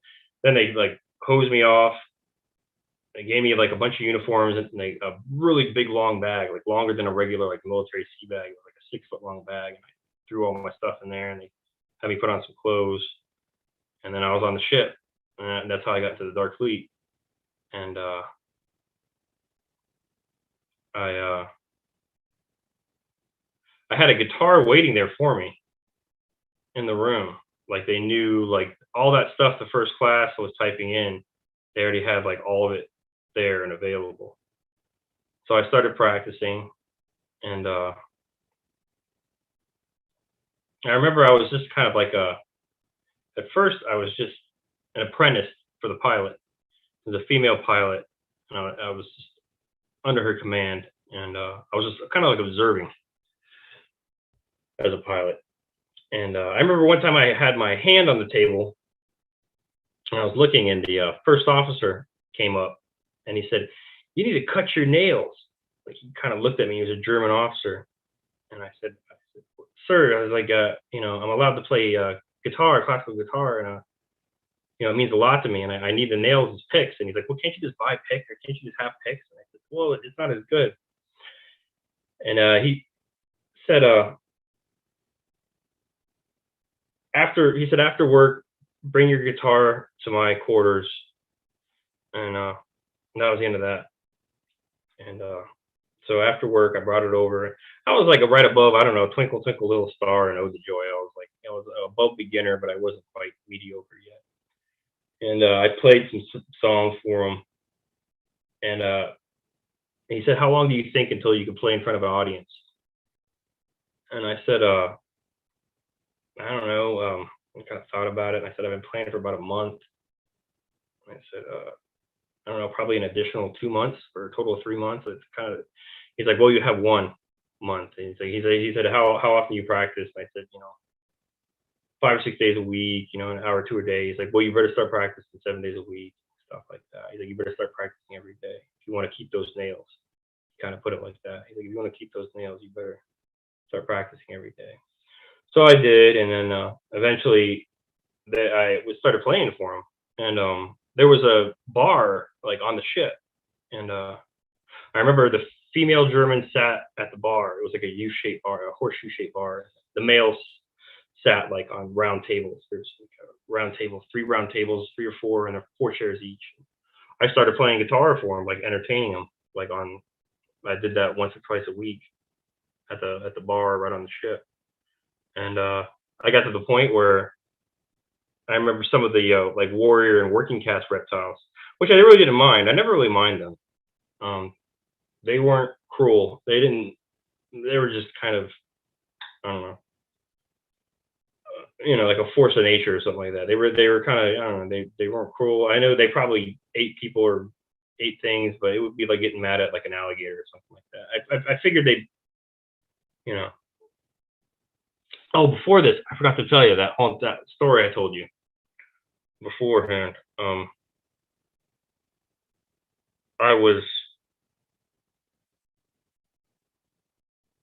The master came. They call him the master, like the head reptile. And these things, these royal cast reptiles, they almost reminded me of like Skeksis from that old movie Dark Crystal. They looked almost kind of buzzard-like, but you could tell they were like, scales, but their eyes were on the sides of their heads, and they had really weird darty motions like a bird or a lizard. And they would, like, if they looked at you with one eye on the side, they kind of cocked their head up. They had like weird, abrupt kind of motions. And I think they probably already knew that my name was Mud because of the whole poking that reptile in the eye. They didn't like me. I remember he came out. It was, like on the deck, the main deck of the ship, and there were all these people around me, and they're cowering and they're shaking and they're almost crying. And they're just like freaked out. and it was walking up, and yeah, and it wore a robe, and it was hunchbacked, and it was old and just decrepit looking, and it just looked nasty. He didn't like to be around them, and Do they talk like Skeksis too? Yes. no, they were kind of like they almost sounded like the way I kind of described it as like the way the Penguin from the old '60s Batman series, not the way he talked, but the way he laughed. It was almost quacky and abrupt. It said they would say yes, well. That was something reptiles said a lot. They said yes, wow, like kind of like that when they talked. And I remember, yeah, there was a whole group of them, and they're quivering and shaking, and I was just looking away, and I didn't really understand why they were shaking so much. And he pushed, I think, a button on a belt or something like that. It caused, I think, the implant in my brain just to trigger something. It caused me horrible pain. And I fell to the ground, and it just kept on doing it until I threw up. It just caused me pain until I threw up. And I stood up, and I threw up, and I walked away. And then this, like the captain of the ship, the head German, came up, and he started yelling at me in German. And I knew what he was saying. You know, he was saying clean that up. He was like looking down and yelling at me. And so I went to go grab something to get it, and he didn't want me to do that. So he hit, I guess, something on his belt, and it made me fall on the ground, and it just caused me to convulse. And I don't know if I threw up or dry heaved or what. It was painful. So I just got back after he stopped doing it. I just got back up, and I took my shirt off, and I just cleaned up as much as I could of my shirt. I just kind of like stood at attention, you know, with like the shirt in front of me, put a shirt on, and he walked away. I guess he thought that was good enough. And then I remember I was at my workstation, I think, and the second in command, first officer came up, and he said, "Follow me." And I walked down to the back of the ship, the aft of the ship. You can always tell when you're getting close to like where the reptiles live. It got darker and darker. It was like dim lighting, and we went to this room, and there was this naked man sitting on a steel table, and he had like long hair, like down to his chin, like long bangs. And the German said, "Get him, grab him." And I went up, and I just got there, so I was still like kind of nice. And I grabbed the guy by the arm, and he didn't want to move, so I kind of like pushed his hair away to kind of make eye contact with him. Say, you know, come on, man, let's go. We gotta go. I pushed his hair away, and he looked up, and it was me. And it was like it was me. It was a clone of me. And I found out later, like the other Nordics, I guess is what you would say. Her name was Mother. She was like a teacher. She said that there's some sort of like bonding process or something like that all beings go through when they first see like a clone. It was a weird thing. It was like you met like your long lost twin or something. It was like I knew him my whole life or something. It was like immediately like I knew the guy or something. It was strange. And it triggered with him too. Like he knew me, and he just immediately hopped off the table, and then he just followed me, like he trusted me. And we walked across the hall and out of the room, across the hall, to the very next room, and there was like this vaulted ceiling, and it was like glass, you know, because they have that transparent aluminum, you know what I mean, like from the old Star Treks. They only like 15 years ago they admitted that they finally, you know, that they had invented it or whatever. But as far as I know, that it's something we've had since like the early '70s. And it was like this vaulted glass, you know, ceiling, like transparent aluminum. And it was you know, and I was just kind of looking up. It was the first time I think I really got to see space. And it was just mostly like, what do you call those clouds? What are the clouds called? Nebula clouds. It was like nebulous clouds everywhere. It was like pinks and blues and greens. It was really beautiful. It wasn't just like black with white dots. And it was a long table. And with the master, the head reptile, he give me that. He stood up and he grabbed the clone from me. And the three other reptiles, there was four altogether. There was like three other ones were just sitting at the table, you know, behind him. And he stood up, and he said, "Look at him." He was talking to the clone. He pointed at me. He said, "Look at him." When the guy looked at me, and he just leaned over and he snapped his arm off. He just bit his arm, and he started eating it. And the thing was, the guy was just yelling and screaming, and he's trying to hit him with his other arm to get away, and it was just holding him by the back of the neck, strong. It just held him by the back of the neck the whole time. And the German who ordered me in there, he had me like in a headlock, and they're like genetically augmented in the womb. These Germans, these off-world Germans, so they're very strong. They're like stronger than like any man can be. And he was just eating his hand. He kind of ate it like an alligator, like lifted his head up and let the arm slide down and crunched it more and crunch, lifted his head up, did it again. And by this time, the guy he was getting faint and starting to pass out. And he had him by the neck and started like slapping his face. Like, get up. Tell him to get up. He pointed at me again. He said, look at him. I said, look at me. And I just leaned over and it just ripped his throat out. Just grabbed him by the throat, just ripped it right out. His blood just poured down. And I just saw his eyes like roll up in the back of his head, and he went limp. And he was just holding him by the back of the neck. I just saw like his limp corpse. And he grabbed it, and without even like turning around, he just threw it right over his head. And it slammed on the table behind him. And the other three just tore it apart. Just started ripping it apart, eating it. And he said to the German, get him out of here. And the German took me out.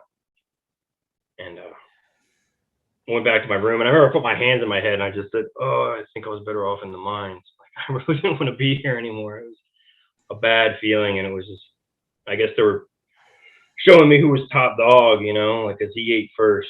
That's the only thing I can think of. So Daryl, was this done because what you did to the reptilian months prior to that, or years prior? Maybe that, but yeah, maybe it was just to show who the leader was, you know, because it was it was like my initiation, you know what I mean? Maybe it was just to show, like I said, he ate first, he got to eat first, and the other three ate after him. So maybe that's what it was. Was this clone? Was it just taken right out of the tank already? I think so, because working with clones, you get to work with them, and you figure out that if they don't have a soul, because souls are real, you know, and if these things don't have a soul, you could grab them. I guess they have maybe memories of yours, kind of, but you grab them by the arm and they'll follow you around. But as soon as you let them go, it's weird. They'll look around for the first place to sit down, and they just sit. I don't know what it's just like bizarre. It's just like, as far as I remember, that's how they were. So like you can lead them by the arm. These clones don't have a soul. Don't have your soul. Yeah. Like there were clones that they didn't have soul, and I'm guessing that's what like the reptiles ate. That was like their food. They would just make, I don't know, clones of the crew or whatever, and that's like what they ate. Did he look just like you? Oh yeah, but long hair, like hair down to his chin. But yeah, looked just like me. Was he wearing any clothes? No, he was naked, sitting on a table. I'm guessing that was the clone room or whatever. I don't know. Did you see vats where they were growing them? Yeah. I mean, there were vats and stuff like that. But he was the only one in there. Do you recall what color the goo was inside the vat? Well, I remember the healing tanks were green. I remember being thrown in a healing tank or two. But I don't know if they were green or blue or what. I don't remember. That. All right. Well, what do you want to do? Because we're a little bit over an hour and a half, and if you want to, we can go on, keep going on, maybe finish up with your Dark Fleet experiences, and then we can come back, bring you back for another time. Or I mean, do you have a lot more Dark Fleet experiences? Oh, I mean, I started working on Mars. They started having me do that. I was looking for bugs, they call them, mostly mantises. Mantises were really good at genetics, and they wanted like information from them and stuff like that, genetic information. And I remember there were spiders and caves, and I remember the first time putting like the suit on, the cloaking suit that they gave you. They gave like these cloaking suits that were protection too, but they're cloaking suits. And I remember like something that they would do to the new guys is they would cloak right in front of you and tap you on the shoulder, and you kind of look around. And they like wouldn't know where it was coming from, and then like, you know, eventually put your hand out in front of you, you touch them, and everybody would crack up. They thought it was funny. It was like something that they did to the new guys. But they could take a lot. These suits, they would just like take a smaller craft, and they would hover above the ground, probably about 5 stories, and you could just jump right off this craft. and they could jump pretty high. Like you could get yourself going, you get yourself moving, and you could like jump, I don't know, 20, 30 feet at a time, and that's how you kind of got going. And I remember the first time I went out, the first officer, he liked me, and second in command, and he was just checking my gear, and he said, "If the mantis is going to a cave, don't follow him." He said, "There's spiders in there." He said, 3 meters in diameter. And I remember I said like Shiza, because I used to be in the bar with them all the time, and they would say that a lot. In the bar, they would speak English in front of me, like out of respect. But yeah, they had like almost dung beetle kind of pincers where they could grab a hold of you, and then they could snap you right in half, even with the suit on. The They're like suits a were kind of like, huh? they're like a they're giant trapdoor type spiders where they build a burrow underground and they wait for well, if you happen to slide into that burrow, you're pretty much dead. But if you see one, I don't think you even outrun them because these guys are Yeah.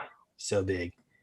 And But the trapdoor ones, they would be at the bottom of dunes and stuff like that, because you would slide. You could easily slide down the dunes, and yeah, the trapdoors would be down there. But they had ones living in the caves too that were similar. And were they look like lobster kind of creatures? yeah, I mean, they were just mostly hard, like exoskeleton, hard shelled. Yeah, Yeah, almost like crab kind of, let me try to find that picture. I think I have one. with like a I do spider have look one. about it. And I almost became like a chief or a sergeant. I started breaking in like new Germans out of the academy. Like, and I remember one of them, a mantis ran into a cave, and they're so telepathic they can control. They can actually control the spiders, the mantises. And I remember the German told me, he said they're about as smart as dogs. And this new guy, mantis ran into the cave, and he ran in right after it. And 3 spiders came out, and he got the first 2. He shot the first 2, but the third one got him and cut him right in half. And I cloaked right away. I would just cloak because I wanted the bugs to think that, I didn't shoot them because I wanted them to, eventually they would just lose interest in you, like a dog or whatever. They just go back into their cave. And I just wanted them to like lose interest in me. And so the bug would think that, I don't know, they killed me or I ran away or something, and they would come back out. I wasn't there to like kill those. I was there to capture it, the bug.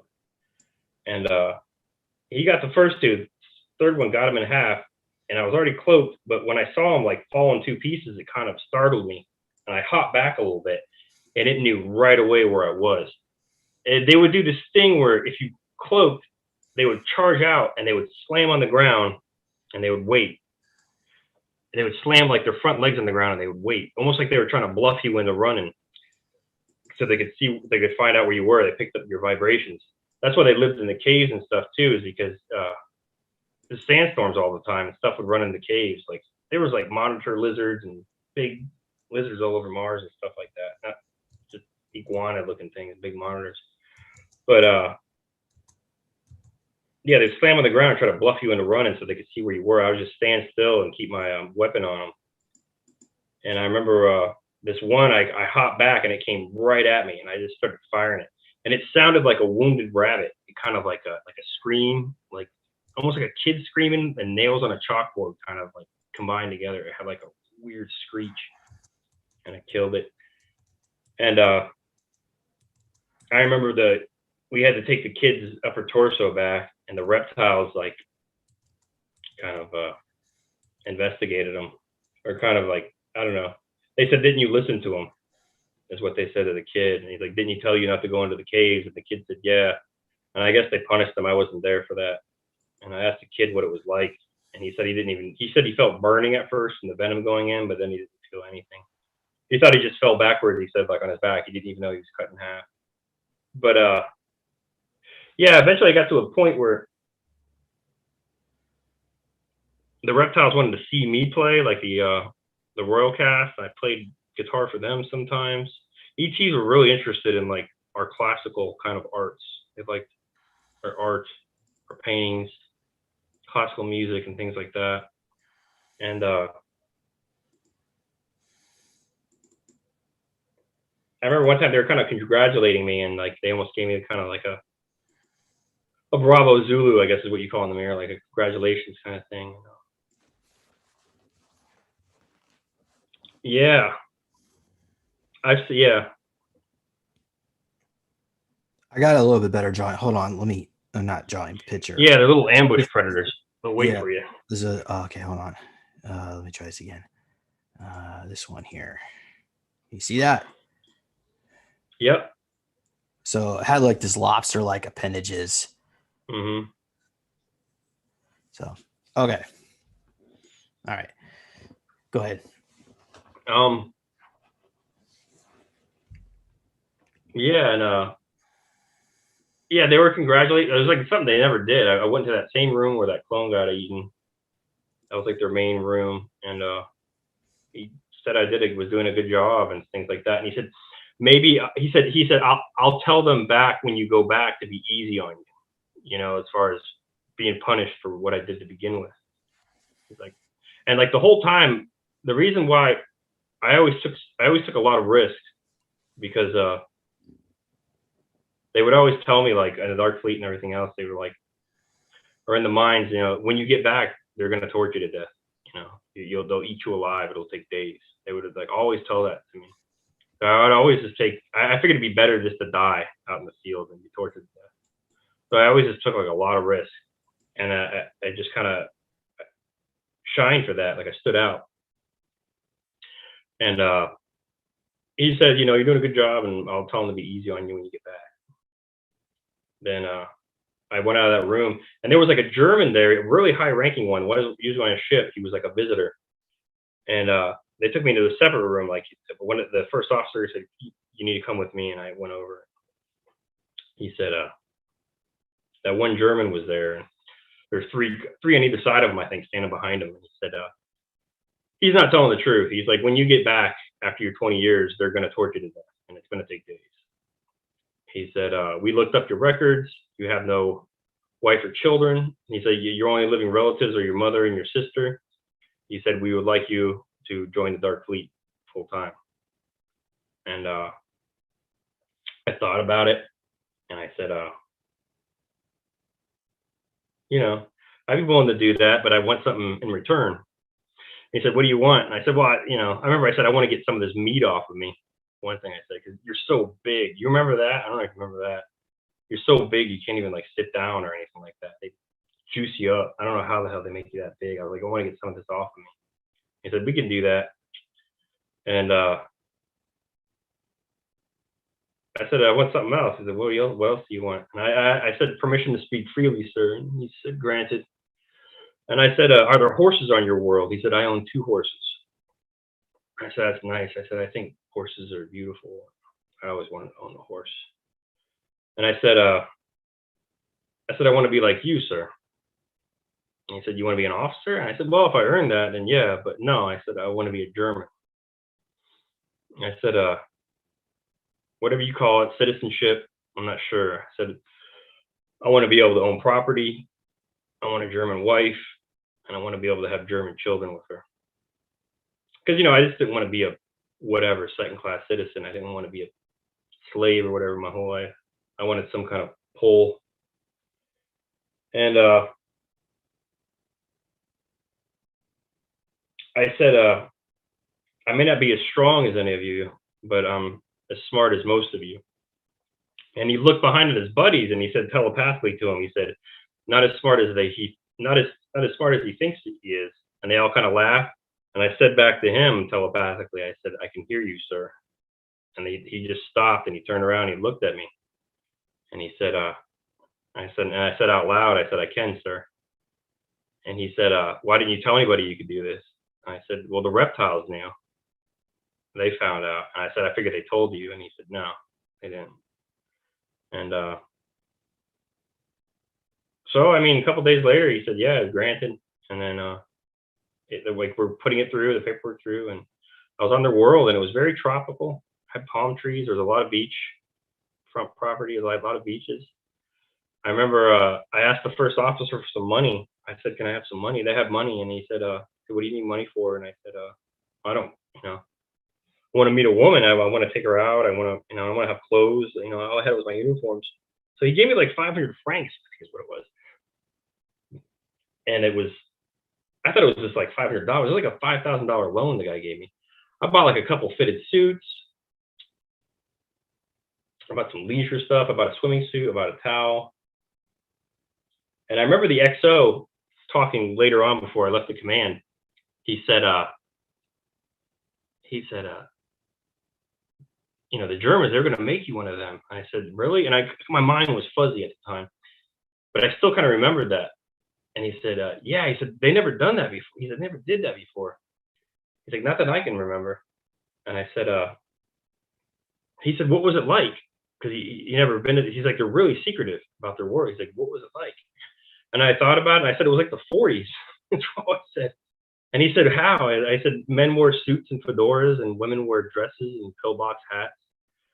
And I said, I remember there was some sort of like a public transit, like a sidewalk, where there would be like slower sidewalks going to a main sidewalk. If you wanted to go somewhere, you could hop on these other ones and shoot you through this one. And it was almost like, I don't know, like the Jetsons or something. It was like a really fast moving conveyor belt, like 50 miles an hour. And yeah, I don't know. Eventually, there was a cafe by the beach, and I met there was a woman sitting by herself, and I introduced myself to her, and I said,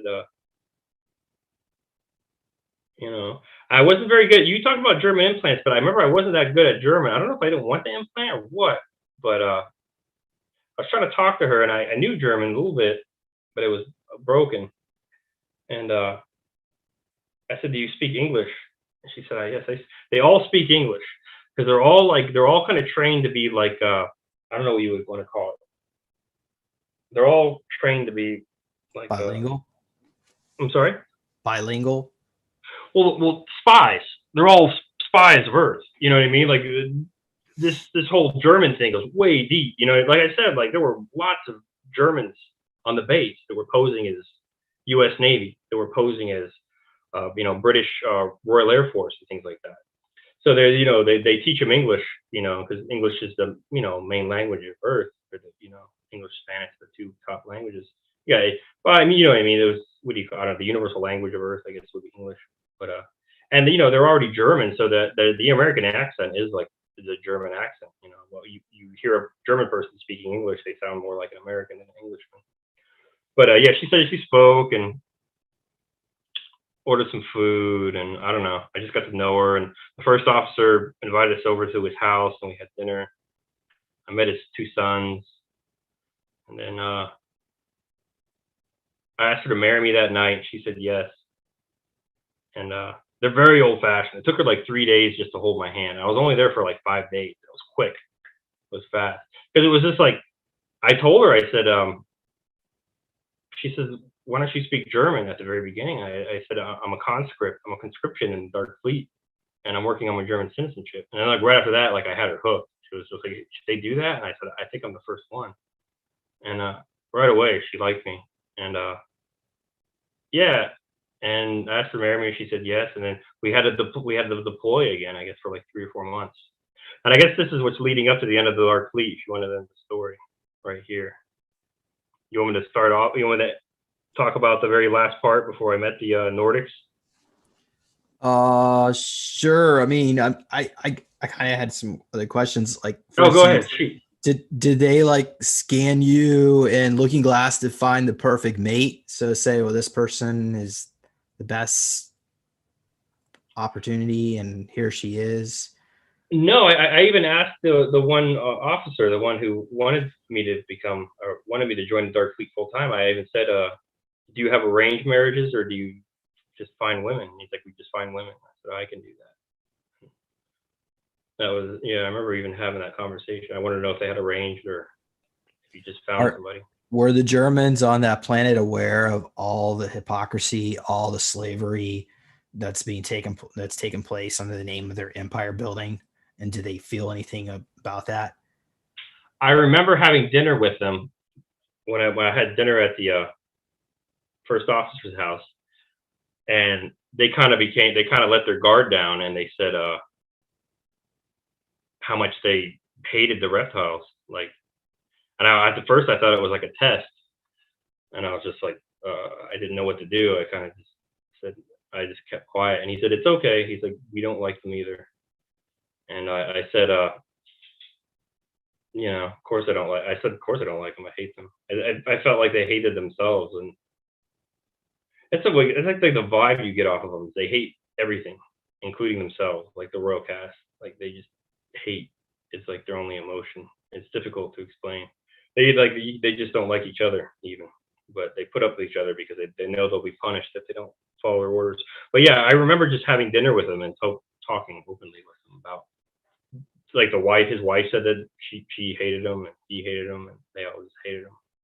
But it almost seemed like, I don't know, the way maybe that Germany kind of knew what the score was, as far as us being slaves to reptiles and unknowing, and maybe that the Germans just thought it would be better if they were a vassal state for the reptiles and work for them rather than be slaves for them. I think that's probably, I'm not 100% sure, but as far as I could deduct. Do you have any idea how many people were on that planet?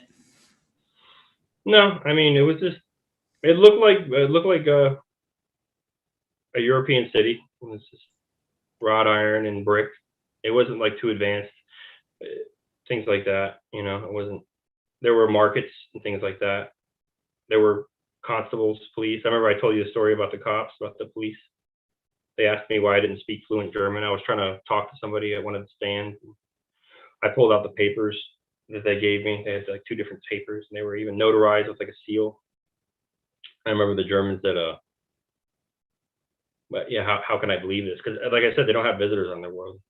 And then the woman I was with, she immediately like kind of stood up and started barking at him in German and said something, like, he's showing you the proper paperwork. You could either call it in for further evidence or you can let us be on our way. It's pretty much what she said. And then I remember that because she kind of gave me that look of,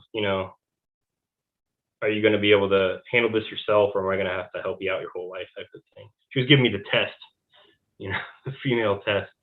And I passed the test because that was the first time she held my hand. She like actually grabbed my arm and kind of like held my arm.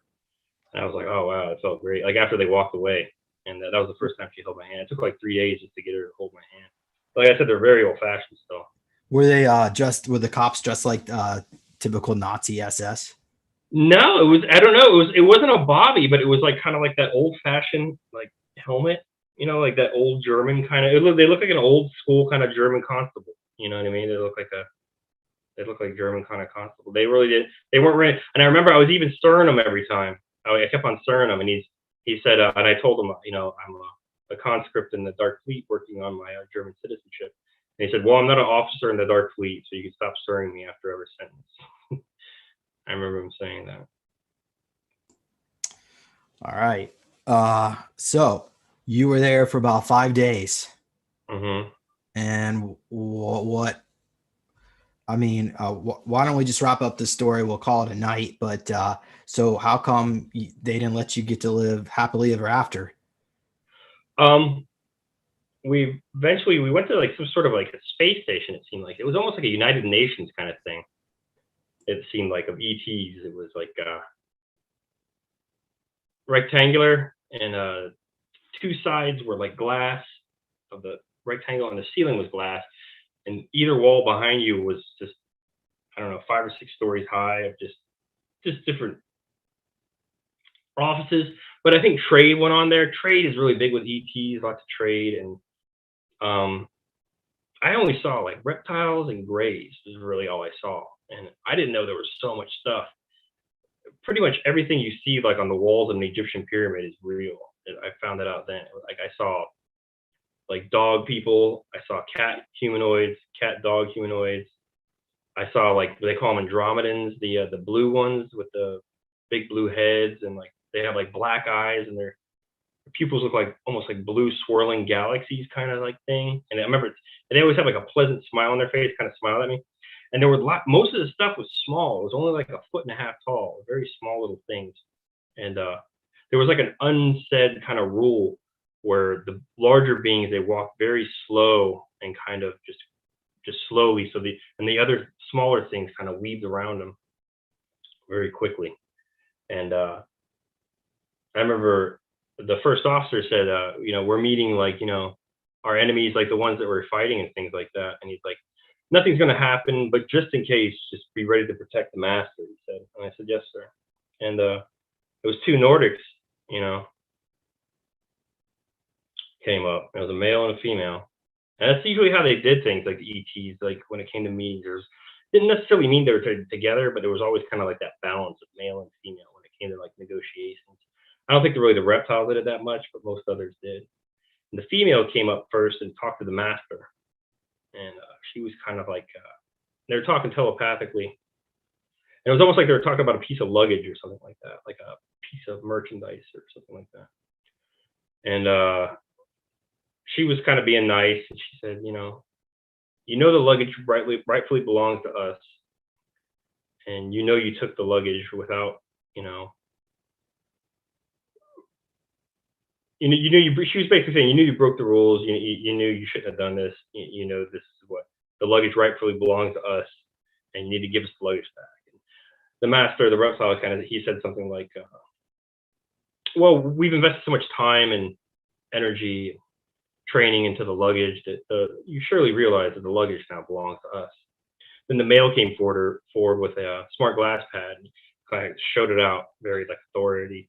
And he was like, you're in violations of, Articles 7, 8, 10 of the peace treaty. If you don't relinquish the luggage henceforth, it will be considered an act of war. He said it was something like that. And the reptile, he read like every line. He was just there for like 30 seconds reading the entire thing, and he kind of just threw his hands up in the air and he walked away. The captain of the ship was like right behind him, like he always was. Just ran with him. And the female came up to me and she said out loud, she said, "You're coming with us now." And I looked at the first officer and he nodded his head yes. And I looked back at her and I said, "Well, can I grab my things?" And she said yes. And I ran, I grabbed my things, and grabbed my guitar and all my music, and ran back out. And yeah, I went with them after that. And I was with them. And that was that. All right.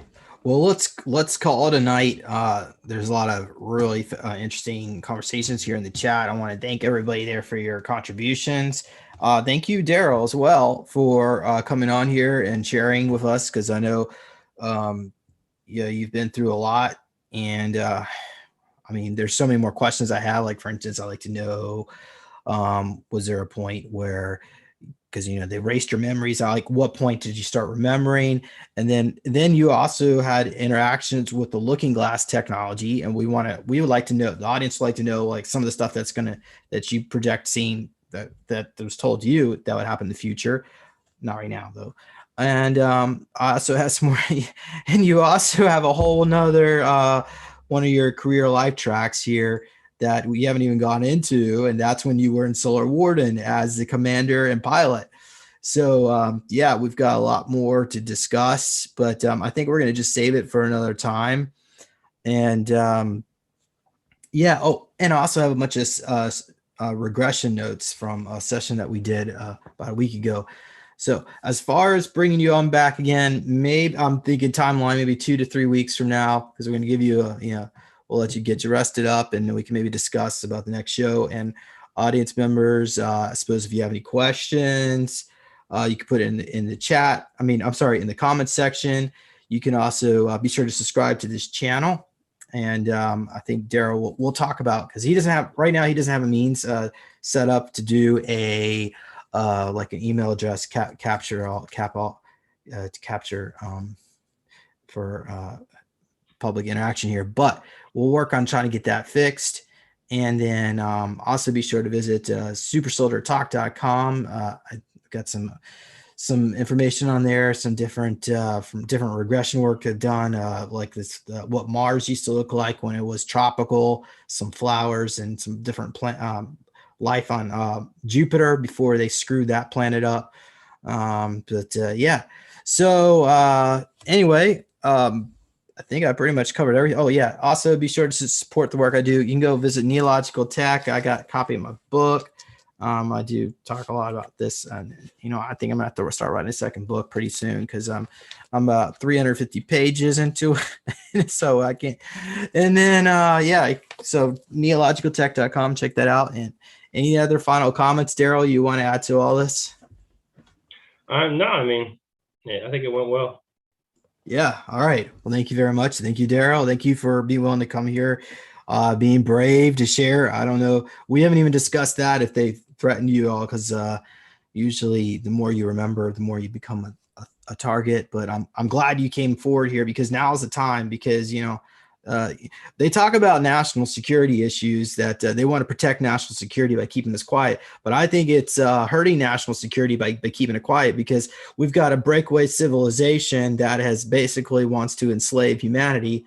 And it is within our nation's security to know about this potential threat. It's actually a threat to national security by keeping it secret. But anyway, the point is, I'm not the one in charge of these decisions, but I like to think the public forum, the public opinion should be aware, so that they could decide. And I think we as a civilization should be able to decide whether or not our family and friends, and some of them not friends, visitors from out there, exist. So yeah. Anyway, well, so there we have it. Everybody have a great night or day, wherever it might be, and we'll see you all later. Thanks, everybody.